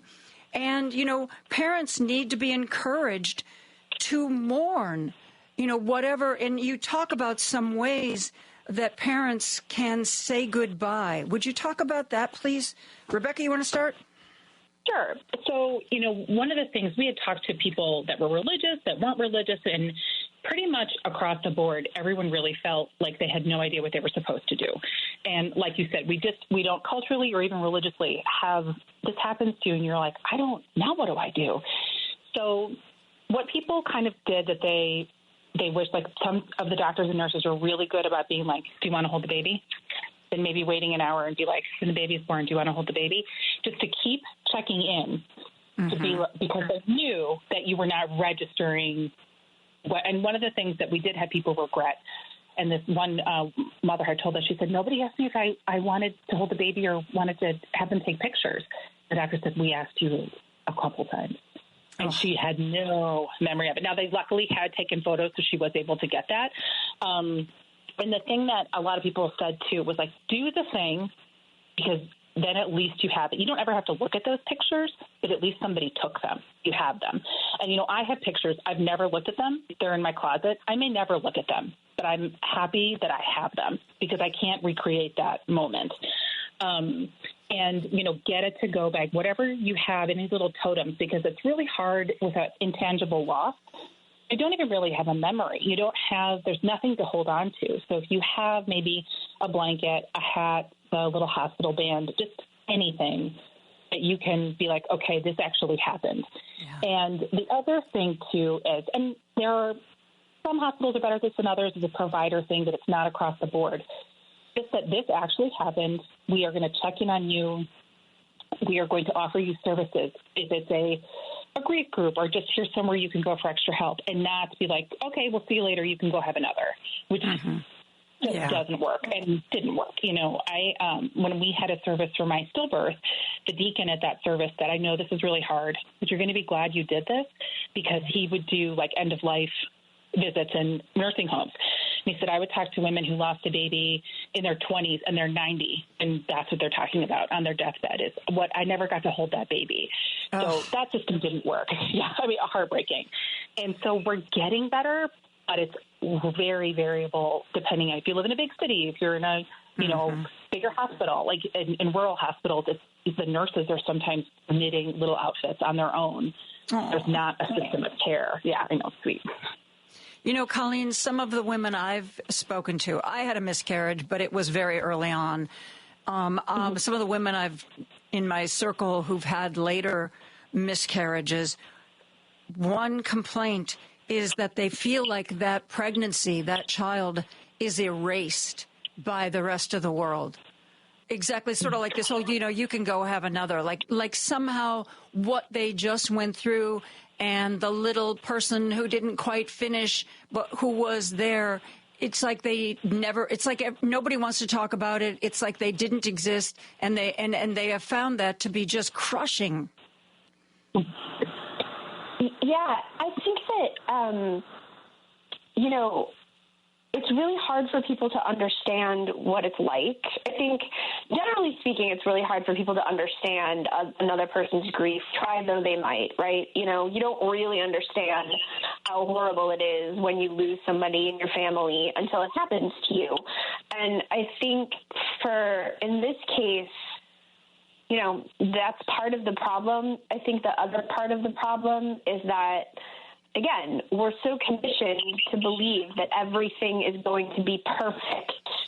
And so, when something goes wrong, we don't know where to turn because everyone around us is insisting on this idea of positivity and this idea that everything is going to be perfect. Mm-hmm. A lot of the people we spoke to said very simply, if someone could just say, how are you doing? I thought about you today. I thought about your baby today. I'm so sorry for you. I mean, it doesn't have to be, I think this is maybe something that is really worth noting. It doesn't have to be so substantial. It can be a very small gesture, really small. And that goes a long way for people. I had people in my family who never even mentioned it. I was like 6.5 months pregnant, and then it was like I went from being 6.5 months pregnant to being not pregnant at all. And, I have members of my family who just literally never mentioned it again. And I think because they felt, that they couldn't or they didn't know what to say. But I do think that a good thing to try is just how are you doing? Are you feeling okay? And notice, another thing somebody mentioned to me was set a calendar reminder. In 3 months, put in your Apple calendar, in 3 months, check on X friend. Just check on her, see how she's doing. And as I say, it can be so simple, and it just really goes a long way. Rebecca, what was something that was said to you that made you feel better, that made you feel less in pain? What were the good things? Who handled it well, and how did they handle it? Yeah, that's a good question. You know, I think the best thing somebody did for me after I had what's called TFMR. It's a termination for medical reasons of terminally ill twins at 23 weeks, 5 days, because I had to be under the 24-week limit in Illinois.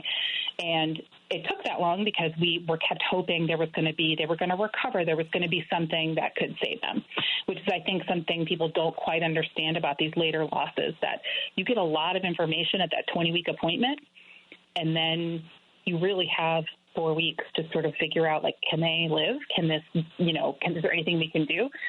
And it was a terrible, terrible delivery. It went really badly, and then I ended up having a uterine hemorrhage. I lost my uterus, so I lost the twins and everything but one ovary, who's still kicking around and doing her best. But so in addition to losing the babies, I couldn't really walk. My mom had to move in, so I had a physical recovery that took 6 to 8 weeks. Oh my God. And yes, it was. So, and my kids were 5 and 3. They were so confused, and it was right before Christmas. So I kept trying to just to give them something but I would it took me 10 minutes to get up to go to the bathroom. Like, I was not a ton of fun. So my friend would come. She came about twice a week. She'd text me and she'd say, I'm going to take the boys from 11 to 2.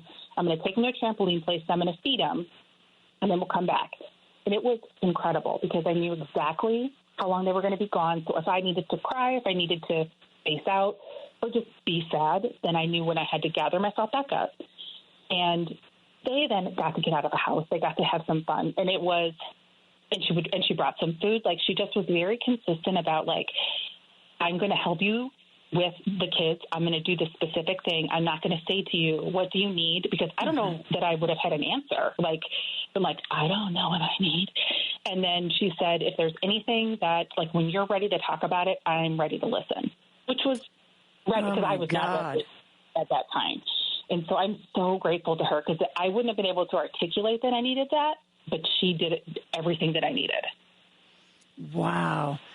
How did they know what to do? Is this something they're just one of those empathetic people? Had they been through something similar before? Because that's one thing that I've learned over time is that if you just say, how can I help, that frequently that's overwhelming. Even if somebody needs help, just trying to figure out what role you're going to have. So I always try to say something like specific, like, hey, tomorrow night, could I drop off dinner? Tomorrow evening, would that be okay? And then they can either say, oh, thanks, we're covered, but it's this, just asking a generic, how can I help, is often burdensome, I've found. Yeah. And I think it makes the person who's offering feel better without actually doing anything that's helpful. And it kind of puts the burden back on the grieving person to come up with, like, a list. It's like the emotional labor of grieving or something. But yeah, no, I don't. I think she recently had a parent die. And so she just sort of, I think, was in that space where she was like, this is what was helpful to me. But it really made a difference. Colleen, you want to add something that somebody did for you or said to you that was particularly helpful? I think, so for me, it was, as I say, there was a lot of, like, this didn't happen, and I had to sort of go on, like, I don't know, like nothing had happened. It was really strange. But I had one friend who would just, as I say, every now and again, she'd just call me and say, how are you feeling? How are you doing? Around the time that this happened, the following year, everybody kind of forgot about it except for her. I don't know what possessed her to somebody who remembered, but she would say, she called me on the phone and was like, do you want to go get lunch tomorrow? How are you feeling? And it was just so nice. I felt a real burden. Like, again, it's like what Rebecca was talking about. There's this, like, intangible loss. You're the only one who knew what was happening. Like, the baby was, like, inside of you, right? And, like, it's sort of a weird feeling because you feel grief and sad, but other people don't really understand. And so for her to even just like acknowledge the existence, like that I was actually having a baby, that this was true, and I, was missing the baby, it was really something. Wow. You guys have written a heck of a book. It's called I'm Sorry for My Loss, An Urgent Examination of Reproductive Care in America, by Colleen Long and Rebecca Little, who not only knew what to write because of their research, but they knew what to write because of what they lived. And it isn't just a book about abortion. It is a book about all aspects of pregnancy and what a woman goes through. I think it is a terrific book, and I really want to thank both of you guys for talking with me and with my audience about it. Oh, thank you so much for having us. Yes, thank you very much. You both are very, very welcome. We are going to take a break for news, and when we come back after that, we are going to be joined by Sean Kitchen, and we're going to talk about what's going on in Philadelphia and Pittsburgh, and in the mind of John Fetterman. All that and more after the news. Hey, where's Hal Sparks? I'm not sure where he is now, but I know where you can find him Saturdays at 11. It'll be right here on WCPT 820 for the Hal Sparks radio program, Mega Worldwide. This is WCPT 820. Where facts matter.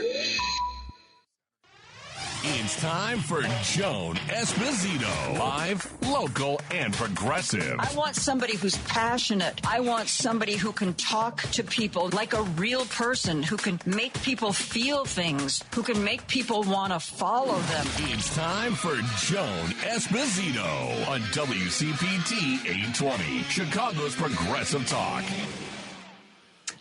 I am very pleased to welcome back to our airwaves Sean Kitchen, who is the political correspondent at the Keystone, which is the Courier newsroom publication for Pennsylvania. Sean, how are you doing? I'm doing great right now, Joan. It's the weekend, and my Eagles are playing. My Eagles are playing in the Super Bowl on Sunday, so I'm getting ready for that. I don't pay attention to the Super Bowl unless the Bears are in it. So I haven't paid attention to the Super Bowl for decades, Sean. Well, there's always a puppy ball this weekend, so I'm sure you can tune into that as well. Yeah. I love the puppy bowl. Well, congratulations. I hope the Eagles make you proud. If you were in Chicago, I wouldn't hold out hope. But, you're in Pennsylvania, so you got a shot.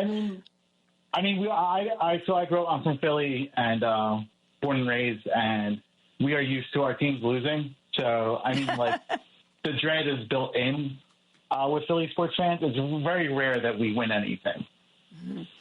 Mm-hmm. There's lots of stuff going on in Pennsylvania that I want to talk to you about. But one thing, we have a text line, and I have been getting texts from my listeners about John Fetterman and people not being quite sure what to make of what his recent votes mean, what his recent comments mean. The question is he on a track to be the next Joe Manchin in the Senate? What's the sense in Pennsylvania? I feel like that's a discussion a lot of people are having right now in the state, especially when it comes to the progressive community. And for us, for me, it's not even just regular progressives. I think we're at the point where part of your normie Democratic crowd, Democratic voters who might not be as tuned in politically are starting to question what's going on with Fetterman supporting a lot of the different Trump nominees, where the Trump nominated secretary positions, the cabinet secretaries, and him going to Mar-a-Lago back in January. Yeah, that one. He's made an argument that some people nominated for cabinet positions he does not find terribly offensive, and he's willing to go along. But the trip to Mar-a-Lago, Is there some, because usually like people go to Mar-a-Lago if there's a problem they want to solve.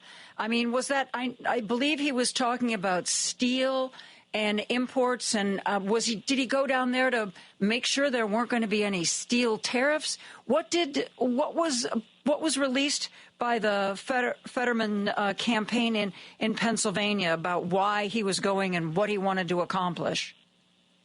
Not too much, at least what I can remember. But I know like one of the big things we have going on right now here in Pennsylvania, and might notice out in Indiana as well.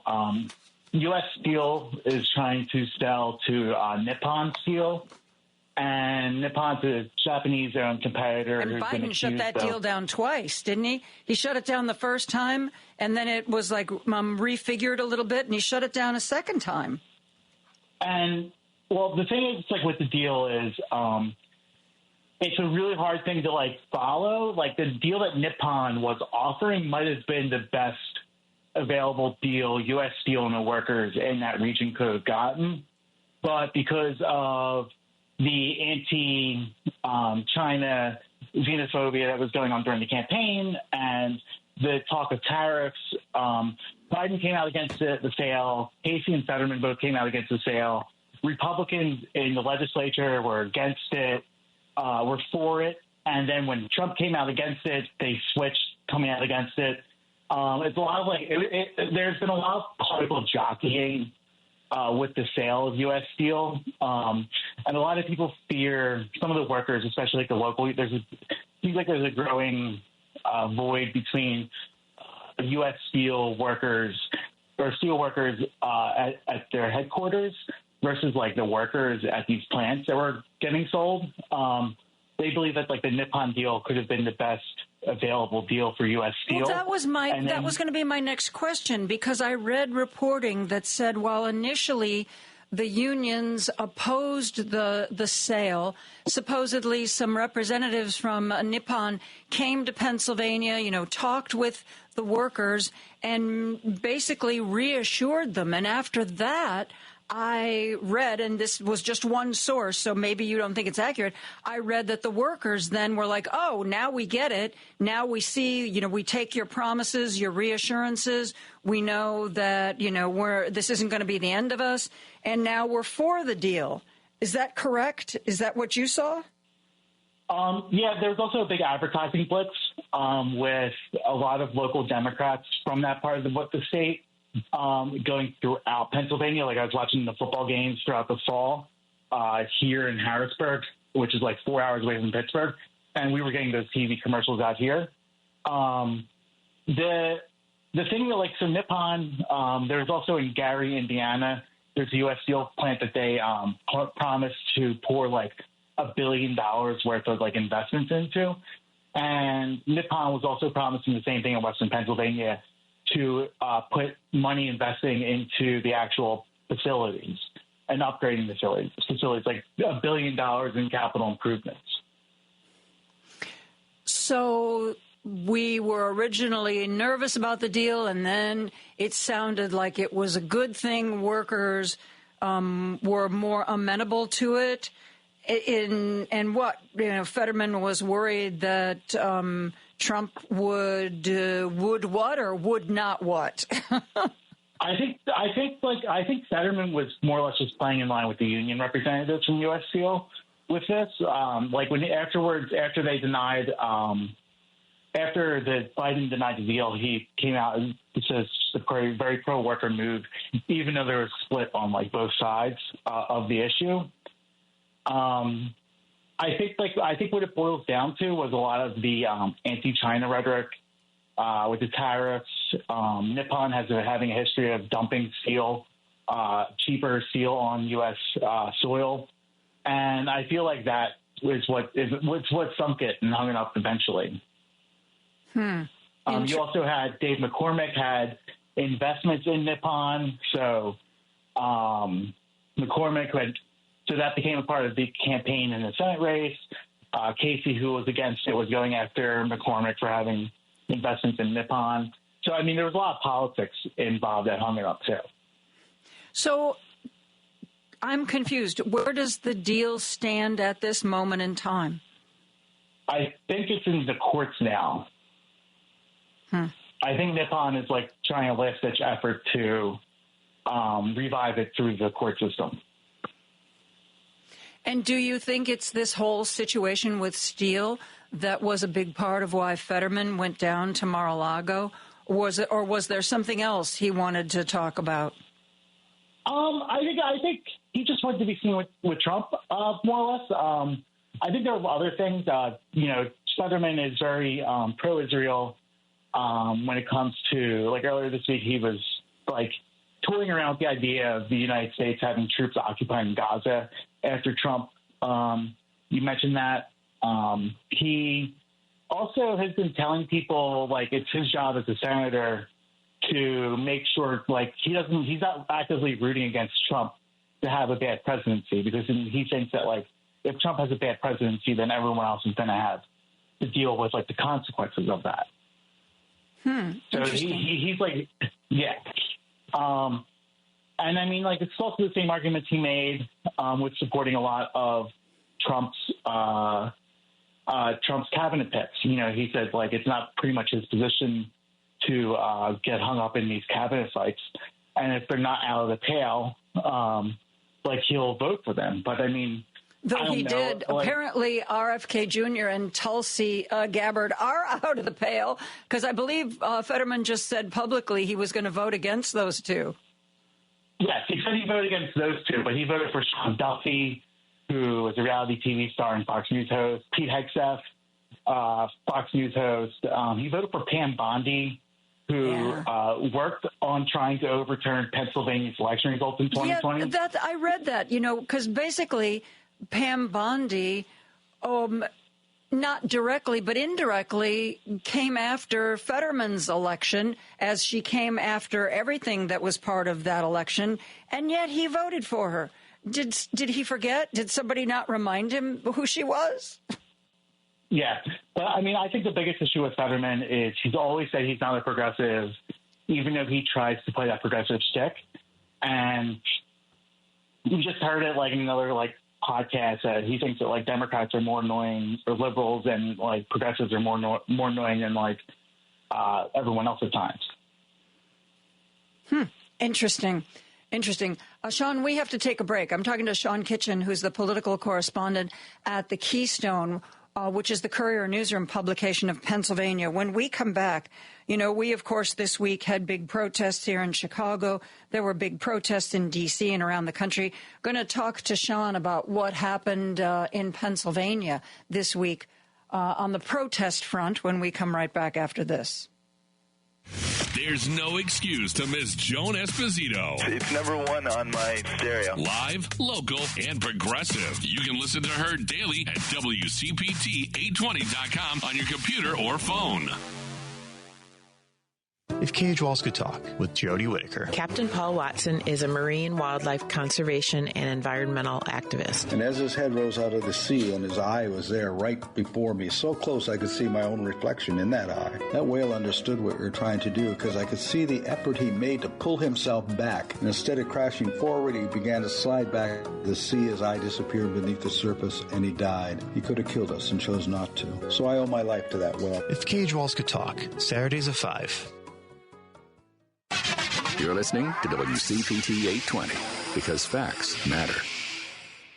Joan Esposito, live, local, and progressive on WCPT 820.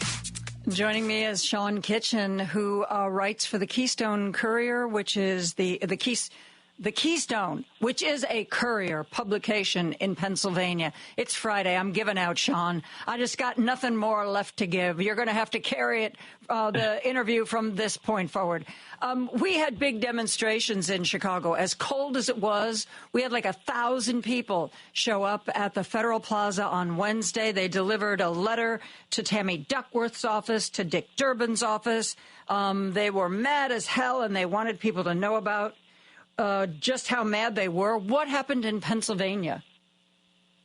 Well, so I know, like, there were similar protests at McCormick's and Fetterman's offices in Philadelphia, Pittsburgh, and Harrisburg. And then we also had a different protest pop up, part of that 50-51 protest people were criticizing Donald Trump and the unfolding Elon Musk coup that's happening in our federal government. And I mean, in Harrisburg, at least, the state capital, this was like getting 400 people, 500 people out is no small feat. And it felt like it was the first demonstration on the Capitol steps, a political demonstration like that in a while. People were upset. People were not happy. There were a lot of chants going on that I cannot repeat on the phone just because it's unsavory words. But no, people were spouting out their feelings about Trump and Musk. Wow. Well, good, because it seems to be lighting a fire under Democratic legislators on Capitol Hill who seem to have just realized, wait, I do have a spine. Yes, let me stand up straight and protest for something. You know, shifting gears a little bit, I want to talk to you about your governor, Josh Shapiro, who before he was making speeches on behalf of Kamala Harris, I was only vaguely aware of him, but I found him to be incredibly, incredibly impressive.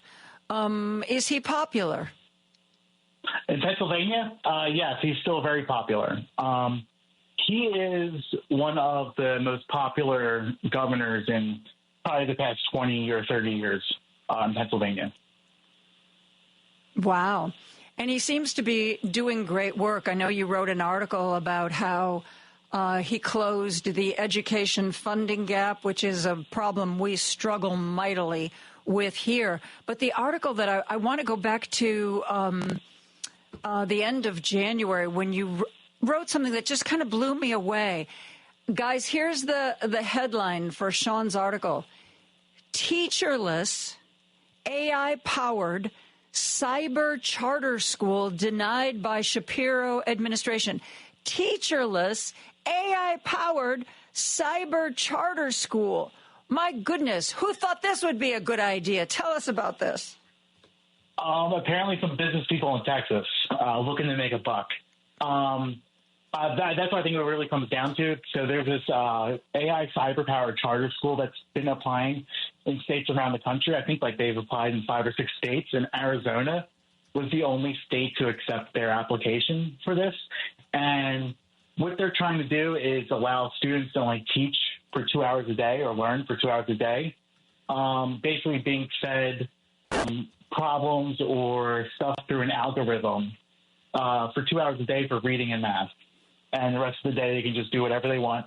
No teachers are involved. And the kicker is the person who runs the school, Unbound Academy, is the person that owns the AI-powered software that is asking for a $3 million a year contract from the state to power their school. Good grief! So I mean, it looked like people were calling it a bit of a cash grab, but Pennsylvania is the Wild West really when it comes to charter schools and cyber charter schools. Why do you say that? We legalized charter schools and cyber charter schools in the 1990s, and there hasn't been any reform to the law since.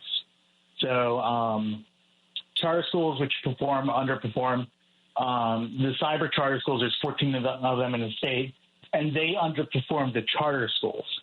And these are schools that are spending hundreds of thousands of dollars a year on, or millions of dollars a year on advertising.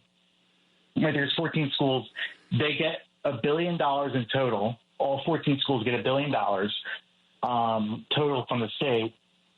And a lot of that money is going towards non-school functions. So spending $50,000 or $60,000 at a minor league baseball game for advertising, or advertising at amusement parks. They're spending money on lobbyists, memberships to really fancy hotel bars, or bars where you can also hang out with lobbyists, like cigar bars and stuff like that.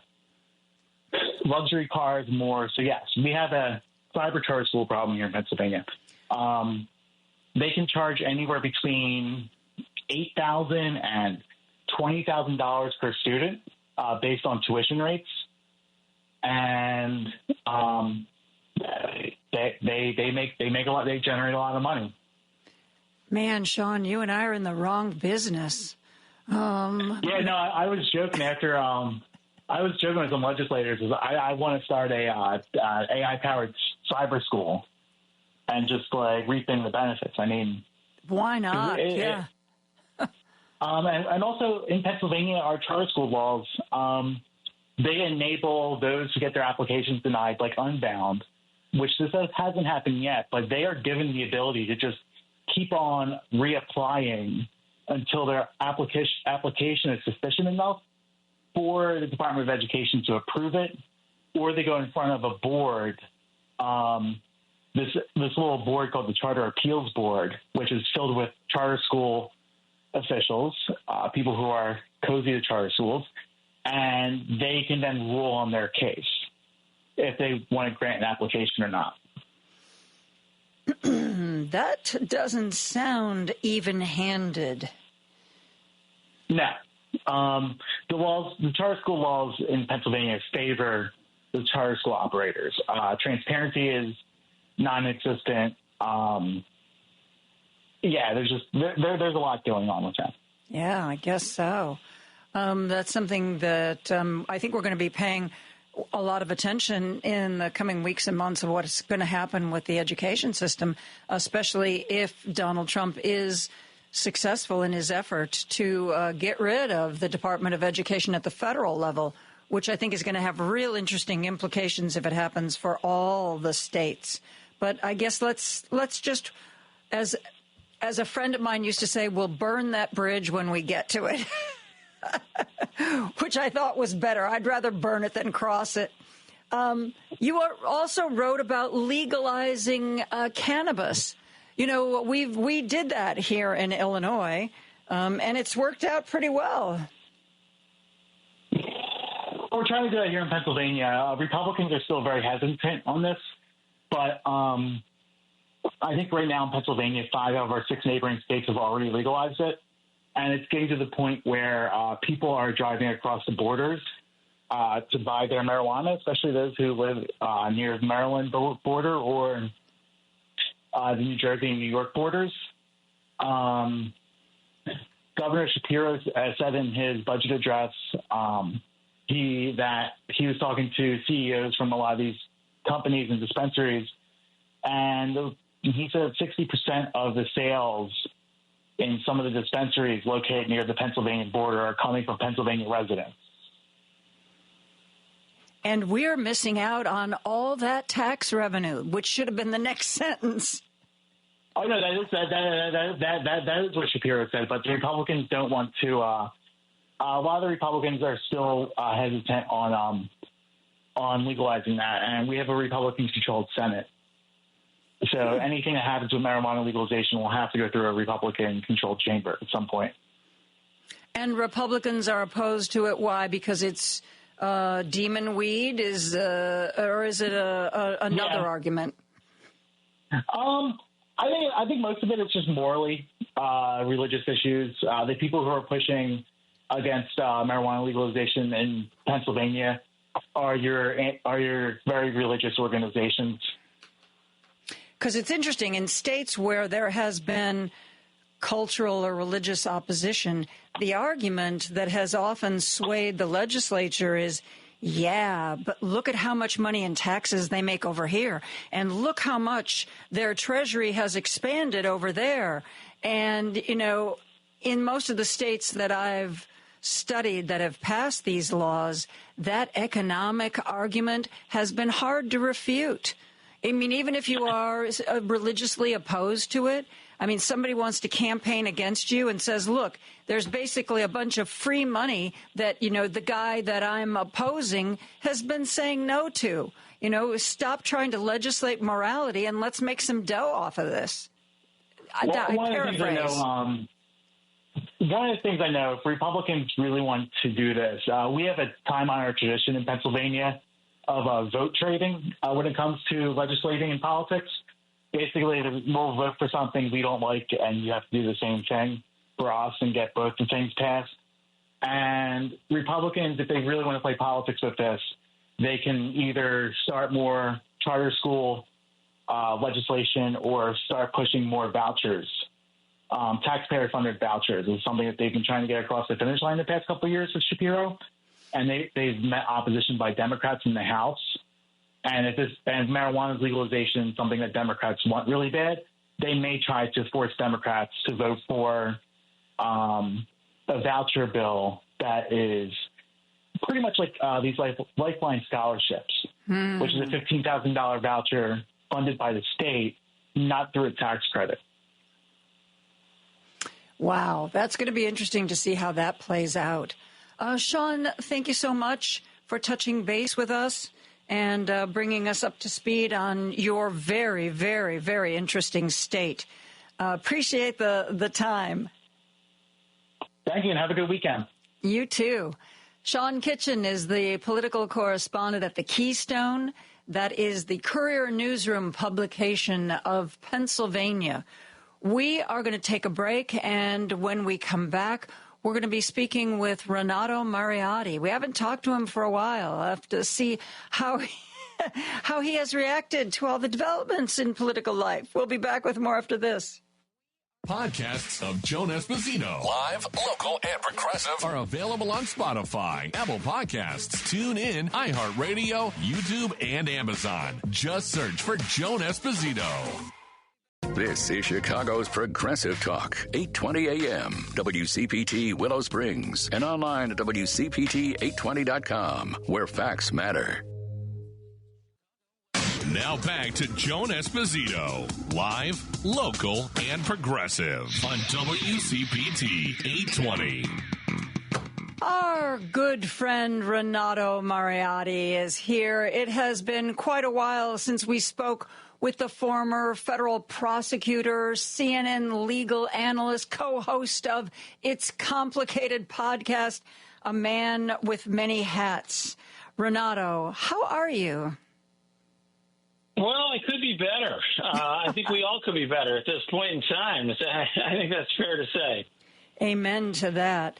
A lot of people, I think, who voted for Donald Trump are now finding out that the program that they relied on or the promise they felt Republicans made to them, those are all turning out to be untruths. I had a soundbite from a Venezuelan woman in Florida who was talking about the TPS system where, for documented immigrants from Venezuela, they were given temporary protected status, which Donald Trump just did away with. And she was saying, we were betrayed. We were more than betrayed. Republicans promised us we would be safe. I seem to recall similar complaints the last time Donald Trump was president. I didn't think he'd come after the program I need. I didn't think he would come after my friends and family and colleagues and relatives. Dear God, it wasn't that long ago. Is this the new world we live in where no one remembers anything for any length of time? Well, Joan, people, one thing that Donald Trump has banked on that has worked well for him is that he knows that he can flood the zone, so to speak, with all, to use a football analogy, with all sorts of tactics and all sorts of wrongdoing, and he can count on the fact that people don't have the time to pay attention. There's a lot of people out there who have two jobs or have a whole bunch of kids, and they're juggling being a parent and being working to support their family, and they can only pay attention a little bit each day to what's going on in the news. And it's impossible for our news reporters to keep up with everything he's doing. I was talking with the New York Times journalist the other day. He told me even with their resources, they have more resources than anybody, they're having trouble keeping up with everything Trump's doing. And I think that's part of what's going on here, is that he's doing so much in such a short period of time that people can't even keep track of his wrongdoing. Yeah. What Steve Bannon referred to in radio safe language as the poopification of the United States, the poopification of America. It's It's coming at us like a storm. There are so many executive orders, and there are so many executive orders that are blatant violations of the law. Are we going to just have to litigate, every move, every sneeze that Donald Trump makes? It feels that way. Well, yeah. I mean, one thing that I think is really important for everyone to understand, Joan, before the election, a lot of us talked about autocracy and the threat that would come, the threat to democracy that would come from the election of Donald Trump. But it's important to realize that this is not like Donald Trump proclaiming himself king or becoming the head of a junta. What's happening is something that we've seen happen in other countries around the world. Poland, Hungary, Russia, countries where democratic institutions started being subverted. And it wasn't a one-time process. It was like death by 1,000 cuts. And some of those countries, like Hungary, have slid into a sort of autocratic state. Others, like Poland, managed to recover. And some of the tools that we have to try to preserve our democracy are the courts. Because the courts, even if you don't win in the end, it brings sunlight on things. It draws attention to issues. You have judges who are going to ask questions, judges who are going to issue orders. And for now, it looks like the Trump administration is at least claiming that they're going to be complying with court orders. So that's a tool in our toolbox. Public opinion is another tool. Our conversations like we're having now is another. And ultimately going to the ballot box is the ultimate tool that we have to try to take back our democracy. One of the things I'm worried about, though, is that Trump won't follow court rulings. There was a ruling that the government freeze was going to be stayed. They're going to wait. The judge doesn't want it to take effect. And yet, the day after the judge made that ruling, there were reports that a lot of agencies, Head Start agencies and other agencies, were still finding that their funds were still not coming. Their funds were frozen. Their access to the systems that they get those payments from was still cut off. What if he takes that same attitude that we saw from President Andrew Jackson when the Supreme Court said that the Trail of Tears had to stop, and he was like, you know what? Let the Supreme Court enforce it if they can. We don't have a Supreme Court police force or even a federal court police force. We rely on people following the law, and I'm not quite sure why, since we have an extremely lawless president. So I think that's a really important analogy that you brought up there, historical note you brought up there, Joan. At one point in our history, we did have a president who wanted to talk about defying the Supreme Court. That has not happened yet here, where you have Trump saying, to hell with the courts, let them enforce their rulings, I'm going to disregard their orders. Could that happen? It's possible. You could conceive of a world in which it happened, but it has not happened. What you're seeing right now is the Justice Department, under Trump's Attorney General and so on, going to court and answering these things and trying to make promises and asking for more time and so on and so forth. Now, are they always compliant with the orders? No. Have they made accurate statements in every instance of the courts? No. And they've been called out for that at times when, for example, they said that Musk's team didn't have read-write access to certain Treasury files, and it turned out they did. So, right now, at least, what I see is the courts remaining a tool because Trump and his administration are at least going through the motions and saying that they are going to participate in and comply with the court processes. As long as they're willing to do that, that is an important tool to make sure the public knows what is happening, to make sure there's some independent body to go to. So I think that you mentioned at the top, Joan, is this something that we're going to have to litigate? Or we have to litigate everything, go to the courts for everything? The answer is, for right now, yes. There's going to have to be a fight whenever the laws are broken. And those fights are going to occur in federal court sometimes when affirmative lawsuits, let's say by the FBI agents who are trying to not get fired, not have their names released to the public, but also courts here in the state of Illinois at times where there are lawsuits filed against our governor, our mayor, to try to prevent them from enforcing our own local laws. What went through your mind as a lawyer who worked for the federal government when you see these efforts by the Trump administration? Well, we want to get rid of every lawyer at DOJ who had anything to do with any of the cases against Donald Trump. We want to purge the FBI. What goes through your mind when you read about that?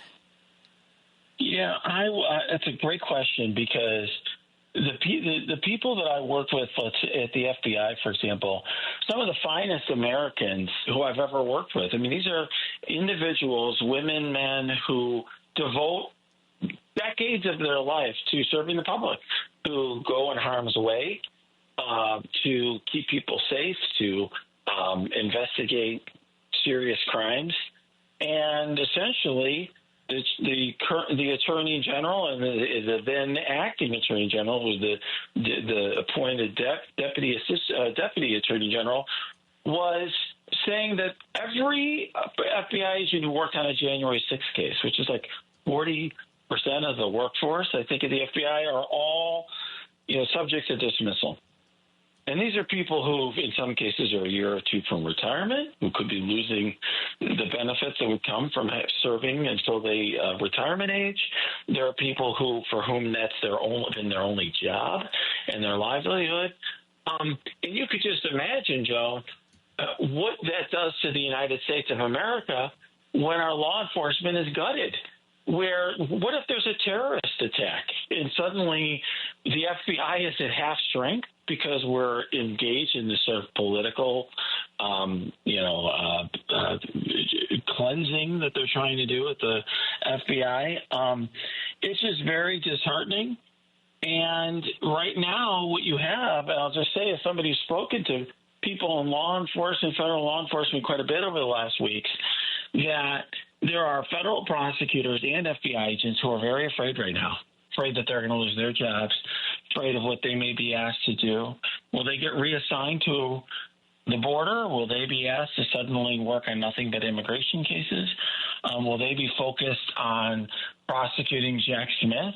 Are they going to be in the Hamas task force focused on that? I mean, there's a lot to be concerned about if you work in federal law enforcement right now. Well, and especially for some of the lawyers. I mean, lawyers at the federal level don't walk in and say, oh, by the way, you know what? I think I want to work on this case, and this case, but I don't want to work on that one, or that one. I mean, you're an employee. Somebody says to you, there's a January 6th case. We need you on it. That's what you do. It's not like I want this case because I hate Trump and I'm going to thwart him. Oh, my goodness. I know. Well, most of the FBI agents supported Trump. And the crazy thing is, there would be FBI agents who literally were just following orders, conducting interviews or helping prosecutors, execute a search warrant. And they're going to ultimately get caught up in this and be penalized for that. I mean, you currently have, by the way, the current U.S. interim U.S. attorney for the District of Columbia is investigating all of his own prosecutors in his own office because they all worked in January 6th cases. I mean, it is amazing, both in its incompetence, its harm to our country, its lawlessness, bad judgment. But there's a lot to be concerned about, and that's why I said in the beginning, Joan, that Trump is flooding the zone, because there's so much happening all at once that it's hard to even keep track of it. Yeah. You've said a couple of times, you've mentioned a couple of times, Renato, talking to various people who are involved in the thick of this right now. I'm not asking you to name names or anything like that, but tell me some of the things that have been shared with you. Well, there are certainly, FBI agents who are very worried about their future, not knowing what to do. I can't get too much into the specifics of that, but there are a lot of FBI agents who are worried right now, just floods and floods of them, because you're talking about thousands of agents who are getting questionnaires and getting asked about their involvement in these cases and worried about their jobs and their futures. Federal prosecutors who now are dealing with the fact that the DOJ main justice, the leadership there doesn't necessarily support their mission and what they're doing. Prosecutors who are concerned because anyone who's not a permanent employee, and often in some of these agencies, it can be up to 2 years that you're a temporary employee, because once you're a permanent employee in the government, it can be harder to terminate you, that all of them may be automatically terminated. I mean, the Trump administration is looking at terminating every FBI agent who is temporary, every DOJ attorney temporary. There are all sorts of incoming lawyers who had foregone other employment at law firms and elsewhere to start their legal career after law school in the DOJ honors program, who now have no job. And suddenly we're told, well, you don't have a job anymore, even though they turned down all the other job offers that they had. There's just a lot of people who are very concerned right now for all sorts of different reasons. There's so much. There's so many people who are concerned. There's so many reasons that it is really a lot for me to keep track of, even as I am trying to do all of that. Some of the FBI agents who've spoken with you, are they people who admitted to you that they voted for this guy? And do they now, I know they're afraid, would you describe what they're feeling now as buyer's remorse? I think they're just shocked. For a lot of them, I have not talked to them about who they voted for. That's a Trump almost thing to do, right? But I think that what I've done is that I think for most of them, they just never fathom that they're them doing their job and doing their duty, because these are pretty straight arrow type individuals. Yeah, I know a lot of FBI agents. I know what they're like. It's like there's a mold that they come from. For sure. And these people it's shocking. I mean, just little things that I have done to be helpful mean so much to them, because they are lost. I mean, can you imagine, as an FBI agent, you're not used to having to seek out help. You're not used to being in a position where for them, this isn't like they did something wrong and they're being disciplined. This is just everyone doesn't know what to do. They're used to being part of an organization that takes care of them. They know, the management will take care of them. And, now they're basically, their management is being subverted. A lot of them are either been dismissed or under threat of being dismissed. They've been told that if they don't comply with certain directives in the Justice Department, that'll be grounds for their dismissal. It's a lot of very difficult choices being made right now within the FBI and the Justice Department. And, of course, that's just not even everything that's going on, right? Because we know that there's entire agencies like USAID that seem to be disappeared off the map. Elon Musk is in the Treasury Department with some random young men who are not government employees and accessing various things. Like I said, that there's lawsuits. All of your Civil Rights Division of the Justice Department is being co-opted to file lawsuits against our elected officials here in Illinois and Chicago, against our sanctuary city laws and sanctuary state laws. So just a lot. There's just a lot of battles in this war right now.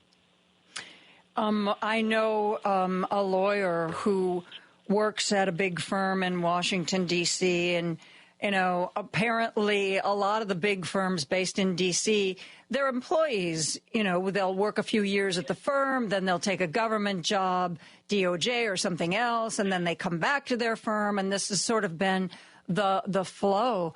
And what I've heard is that so many lawyers are either being forced out or quitting that there's now this flood of lawyers, and the effect it's having is that some of the younger associates, which you and I know how law firms work, and generally it's the younger associates who do the bulk of the work on the cases that they're hearing, in part because they charge less per hour and the client gets a break, but also they do a lot of the work.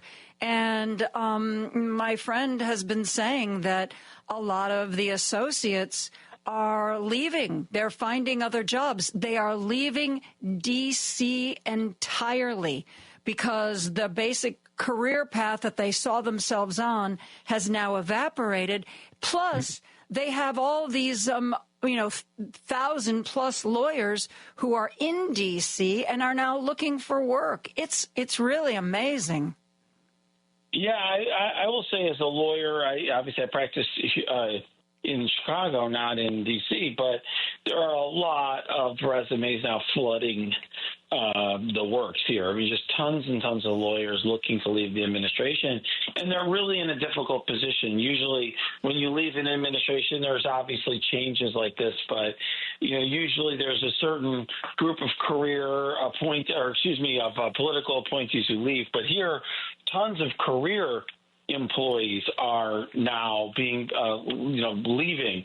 A lot of them voluntarily because they don't want to deal with any of this, or they're being asked to do things they disagree with, or they're being, asked to do things that don't work for them. For example, the Justice Department now is 100% in office, right? And for some people that, they had constructed their life around being able to be home with their kids certain days a week. Mm-hmm. So now their workday is longer because they have a commute. They have to find child care and they have to pay for it. There's a good deal.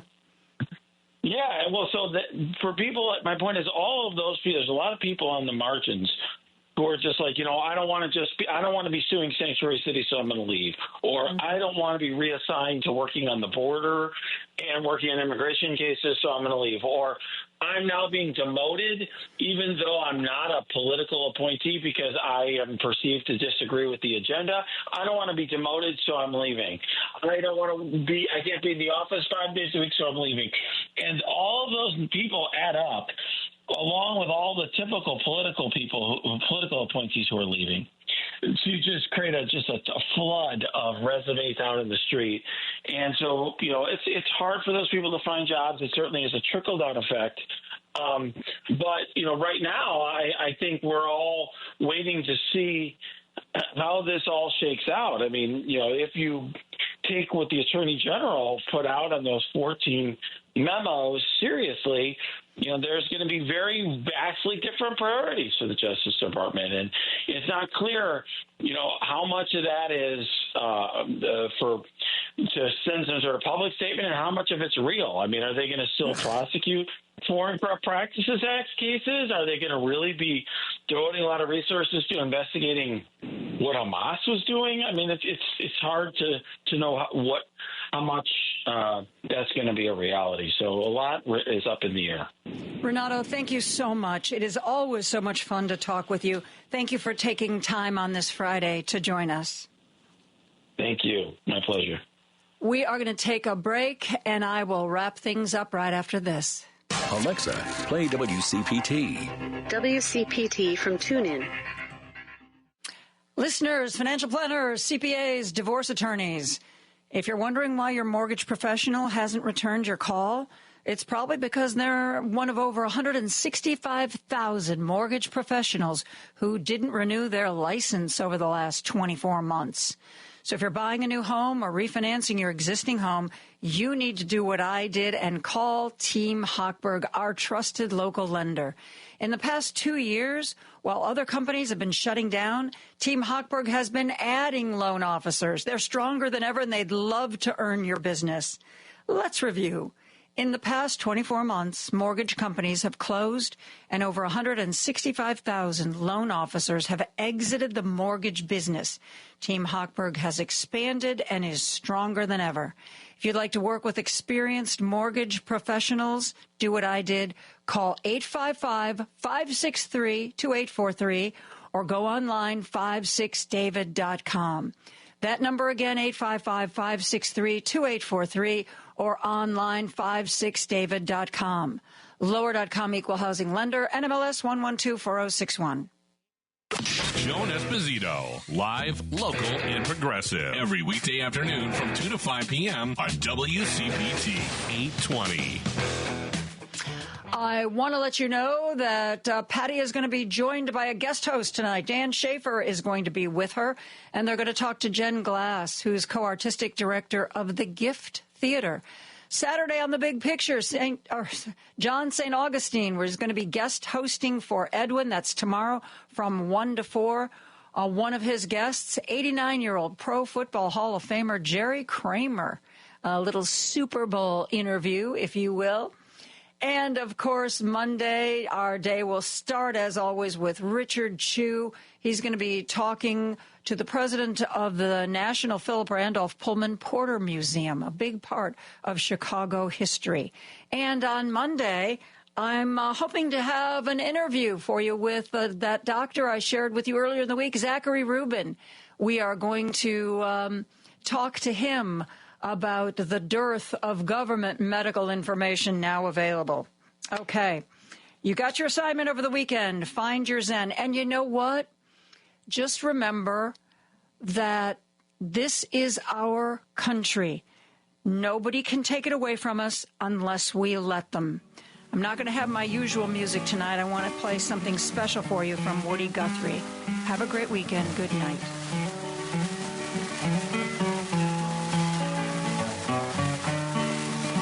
This land is your land, and this land is my land.